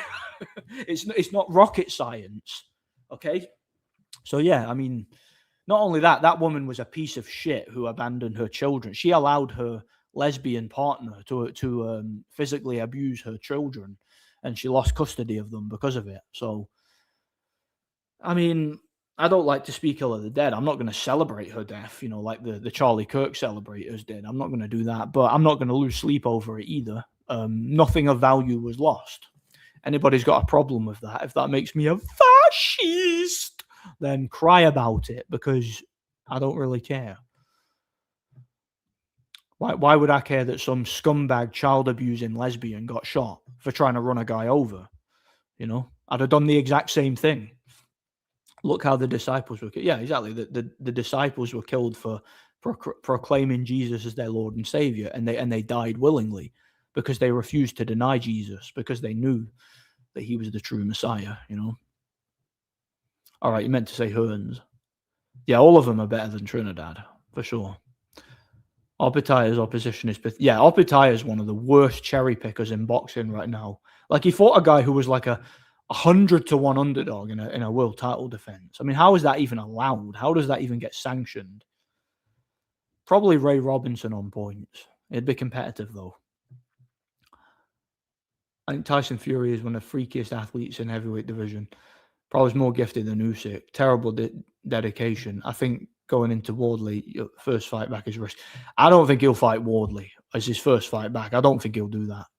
I honestly don't, because that would be a very, very tough fight. Because if he's not on his game, if he's not fit, if he's not in shape, and he fights Wardley, he's going to get a beating in that one. Because Wardley is very, very tough, very, very fit, and always comes to fight. So that's going to be if he does do that, that's a big mistake, in my opinion. Big mistake. Yeah, people need to understand consequences. Society likes to baby people too much. Again, do not assault somebody if you don't want to get hit back, right? Do not try to run somebody over with your car if you don't want to be shot. That's all I'm saying. I'm not going to sympathize with a person who it's like you're a bully, right? You push someone around and you hit them and slap them about, and then that person punches you in the face and you run away crying, going, "Oh, he just hit me. He hit me in self-defense," and you play the victim. That's what that's like to me. Don't try to murder somebody if you don't want to get shot in self-defense. And I would have done the exact same thing if I'm a federal agent with a family and everything, and somebody's trying to run me over, some fat, disgusting lesbian, some child abusing degenerate is telling me you're a fascist and is trying to run me over. I would do the exact same thing. I would empty the entire clip, and I would tell anybody in the vicinity, you try to run me over, I will empty this entire clip in your head. So don't do it. It's self-defense. I have no problem with self-defense. Guy did nothing wrong. And there shouldn't even be a trial, as far as I'm concerned. Just like the Kyle Rittenhouse situation, there shouldn't have been a trial there. Or the George Zimmerman one. Or the Derek Chauvin guy, the guy who got wrongfully convicted of George Floyd's murder. When George Floyd died of a drug overdose, and that guy was sent to prison for no reason. He did nothing wrong. There shouldn't even be a trial in these situations. If you're trying to run somebody over and that person shoots you, that's called self-defense. Okay, there's nothing wrong with it. It's come out the ICE agent has internal bleeding from her car hitting him, and all that left are saying it's conspiracy. It wasn't actually injured. I think the media lied. Oh, but the media never lie, though. I thought that was undermining democracy to say that the media lied and you're a conspiracy theory. It's a conspiracy theorist. And not only that, he was apparently run over before from a protester. So he's just defending himself, and it's based on past experience, you know. But again, what the conspirators will say? They'll come out and say, "You're a fascist and you are promoting fascism." Yeah. So if somebody runs me over, and I let's say they run me over with their car, and I'm about to die, right? So I pick up a rock that's nearby me or something, and I throw it at them, and that rock hits them in the head and kills them. I'm a fascist then, am I? That makes me a fascist. Well, do you know what? If that makes me a fascist, I guess fascism is good. I guess fascism is awesome. I hold my hands up and I say, do you know what? I'm a proud fascist, because if defending myself if it's fascism to defend yourself, then I'm happily a fascist. Happily, you know. But I guess it didn't really happen. Again, a lot of the conspirators will say it never happened. It was all fake. Maybe it was. Who knows? But my opinion on the narrative anyway doesn't change. The ICE agent did absolutely nothing wrong. The media has made them a big target. They've put a big target on the backs of ICE agents who are doing their job. Like if I went to Poland, right, in the airport, and let's say I just drove a car up to one of those border security guys with the handguns, and I tried to ram him against the wall and said, "Death to Polish border control." What do you think is going to happen? He's going to shoot me dead. Is the media then going to say, "Oh, Poland is a fascist country that murders innocent people"? Is that what's going to happen in the media if in that particular scenario? What's different about some stupid fat lesbian trying to run over an ICE agent and getting herself shot? What's different in that situation? Absolutely nothing. So I'm sick of sitting on the fence with these issues, right? Every single leftist that gets shot in self-defense, I don't give a shit. You bring it on yourself. Don't assault somebody if you don't want to get shot. It's that simple. Hearns would knock out Mayweather easily. Yeah. Like Opetaya is so much better than the guys he's fighting. It's like it doesn't bear thinking about what might happen. Like it's just a complete mismatch a lot of the time. Complete mismatch. I don't think he's even. I don't think he even cares about like building a legacy anymore. It's like he had the win over Bradis. That's all he needs, you know. Talked about that before. Fury's favoured and allowed to fight whoever he feels. Would you pay for a Usyk trilogy? No, I wouldn't pay for a Usyk trilogy. I don't think the third fight will happen. No one wants it. There's absolutely zero demand for a Usyk Fury trilogy. Nobody wants it. Nobody's asked for it. So I don't think that'll happen. I just don't. It is what it is. I cannot be arsed with work tonight. I'm starting at 9 o'clock tonight. I cannot be arsed with it, but whatever. Again, come like the early hours of the morning, I'll be wide awake again. But yeah, Fury making a comeback. I don't know. Is anybody else like? I know a lot of people on the chat hate Fury. I kind of do miss Fury. I don't know why. There's something about like I guess it's a nostalgia thing. I kind of just want to see him fight someone. I kind of just want to see what he's got left. Like I kind of want to see him fight one of the flawed but dangerous guys. Again, like Makhmudov, like you're saying. I'd like to see him fight someone like Makhmudov just to see what he's got left, and then stick him in with Wardley, because the Wardley fight makes perfect sense. Like the AJ fight would sell, but I don't really care too much about that fight. I feel like Wardley would be a more difficult challenge for Fury. I do. I think Wardley would be. It would be more interesting. Like the optics of it would be more, because I know Fury could beat AJ like pretty easily, but like even now, but like fighting Wardley now, I don't know how that fight would go. I actually don't. It would be an interesting one to see. Tevin Farmer, is he still fighting? Yeah, despite I miss Fury too. Despite his excessive swearing, his talent is under. Yeah, Fury is one of the most talented heavyweights ever, no doubt about it. And imagine if he had the work ethic that Usyk or Klitschko had. Like, could you imagine what he would have accomplished? You know? Yeah, I like the old Fury too. Yeah. fights Wardley, he gets a belt, hence fighting Usyk for undisputed, which is what he deep down wants. Yeah, I don't think he'll get the Usyk undisputed fight. I don't think he'll get it. I feel like that fight is not going to have any demand. Doesn't matter how much money Turkey puts up for it. I don't think boxing fans will tolerate it, to be honest. Like, there's probably more chance of him fighting Chisora or Wilder again than fighting Usyk again, to be honest. And again, for whatever reason, Usyk seems to want to fight Wilder, based on what I've heard anyways. And I got no issue with that either, because again, that just gets him another name on the resume, doesn't it? And that's an easy fight, let's be honest. So why not, eh? I don't hate Fury. The division more interesting with him there. Let him fight F.A. Jagba. Yeah, that would be a good comeback opponent. Because again, that's a guy who he would easily beat in his prime. But it's a big guy with a lot of power. So at this stage of Fury's career, if he doesn't have a lot left, that's that could be a dangerous fight. It genuinely could. I would be totally up to seeing that. Can you watch Usyk Fury 1? I had it 8-4 Fury. JK, I'm trolling. Yeah, I could tell you were trolling there, like, because no one in their right mind, except one of the judges, would have seen it that way, you know. Yeah, I feel like the Usyk Fury fights are easy fights to score. I don't really think there's any debate on which way they went, you know.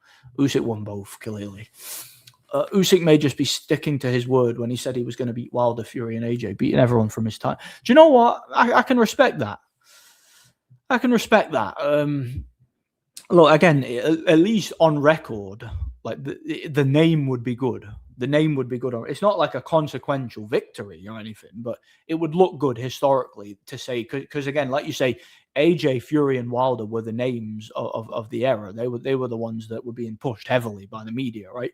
If Usyk were to come in and get a win against every single one of them, that would look great. It would look great on his resume. So I feel like that makes sense. Actually, I would totally, because they can't say he's cherry picking, because he's beaten AJ when he was considered at his prime, beaten Fury when he was considered at his prime in the first fight, and just Wilder was from that same era. So let him fight. Why not? You know, I only want Caballero for Usyk, but we'll never get it, sadly. I think that would be kind of a boring fight, to be honest. I think that would be kind of similar to the Gassiev fight. Do you know, that's a fight, weirdly enough, I could see happening. I could see Usyk fighting Gassiev again, because Gassiev's got a heavyweight title now. He got the WBA title from Pulev, so I feel like that fight could happen, you know. AJ was like a fish out of water against Usyk, whereas Fury was more competitive in the rounds, to be fair. AJ Fury is interesting due to AJ being more powerful and stronger in clinch, yeah. But Fury's got a lot more stamina than AJ. And Fury's a lot more skilled, lot more hard, a lot tougher, and he's a lot more athletic. So I feel like Fury could basically beat AJ in cruise control at this point. Like, I don't think that would be very competitive at all. I got to be honest. I don't think it would be. But that's just my opinion, of course. But yeah, anyway, I hope Usyk beats Wilder, retires. Unfortunately, being used as a political pawn, and we'll continue. Yeah. On that note, I'm going to wrap this one up so I can go get a shower and get ready for. I know I'm not starting work until for about 2 hours. I'm starting at 9, but I got to get the train before it. So yeah, Pulev was winning that fight before he got caught, to be fair.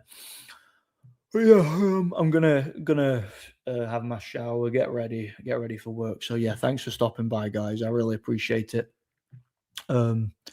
God bless each and every one of you, and stay vigilant. So yeah, thanks for stopping by.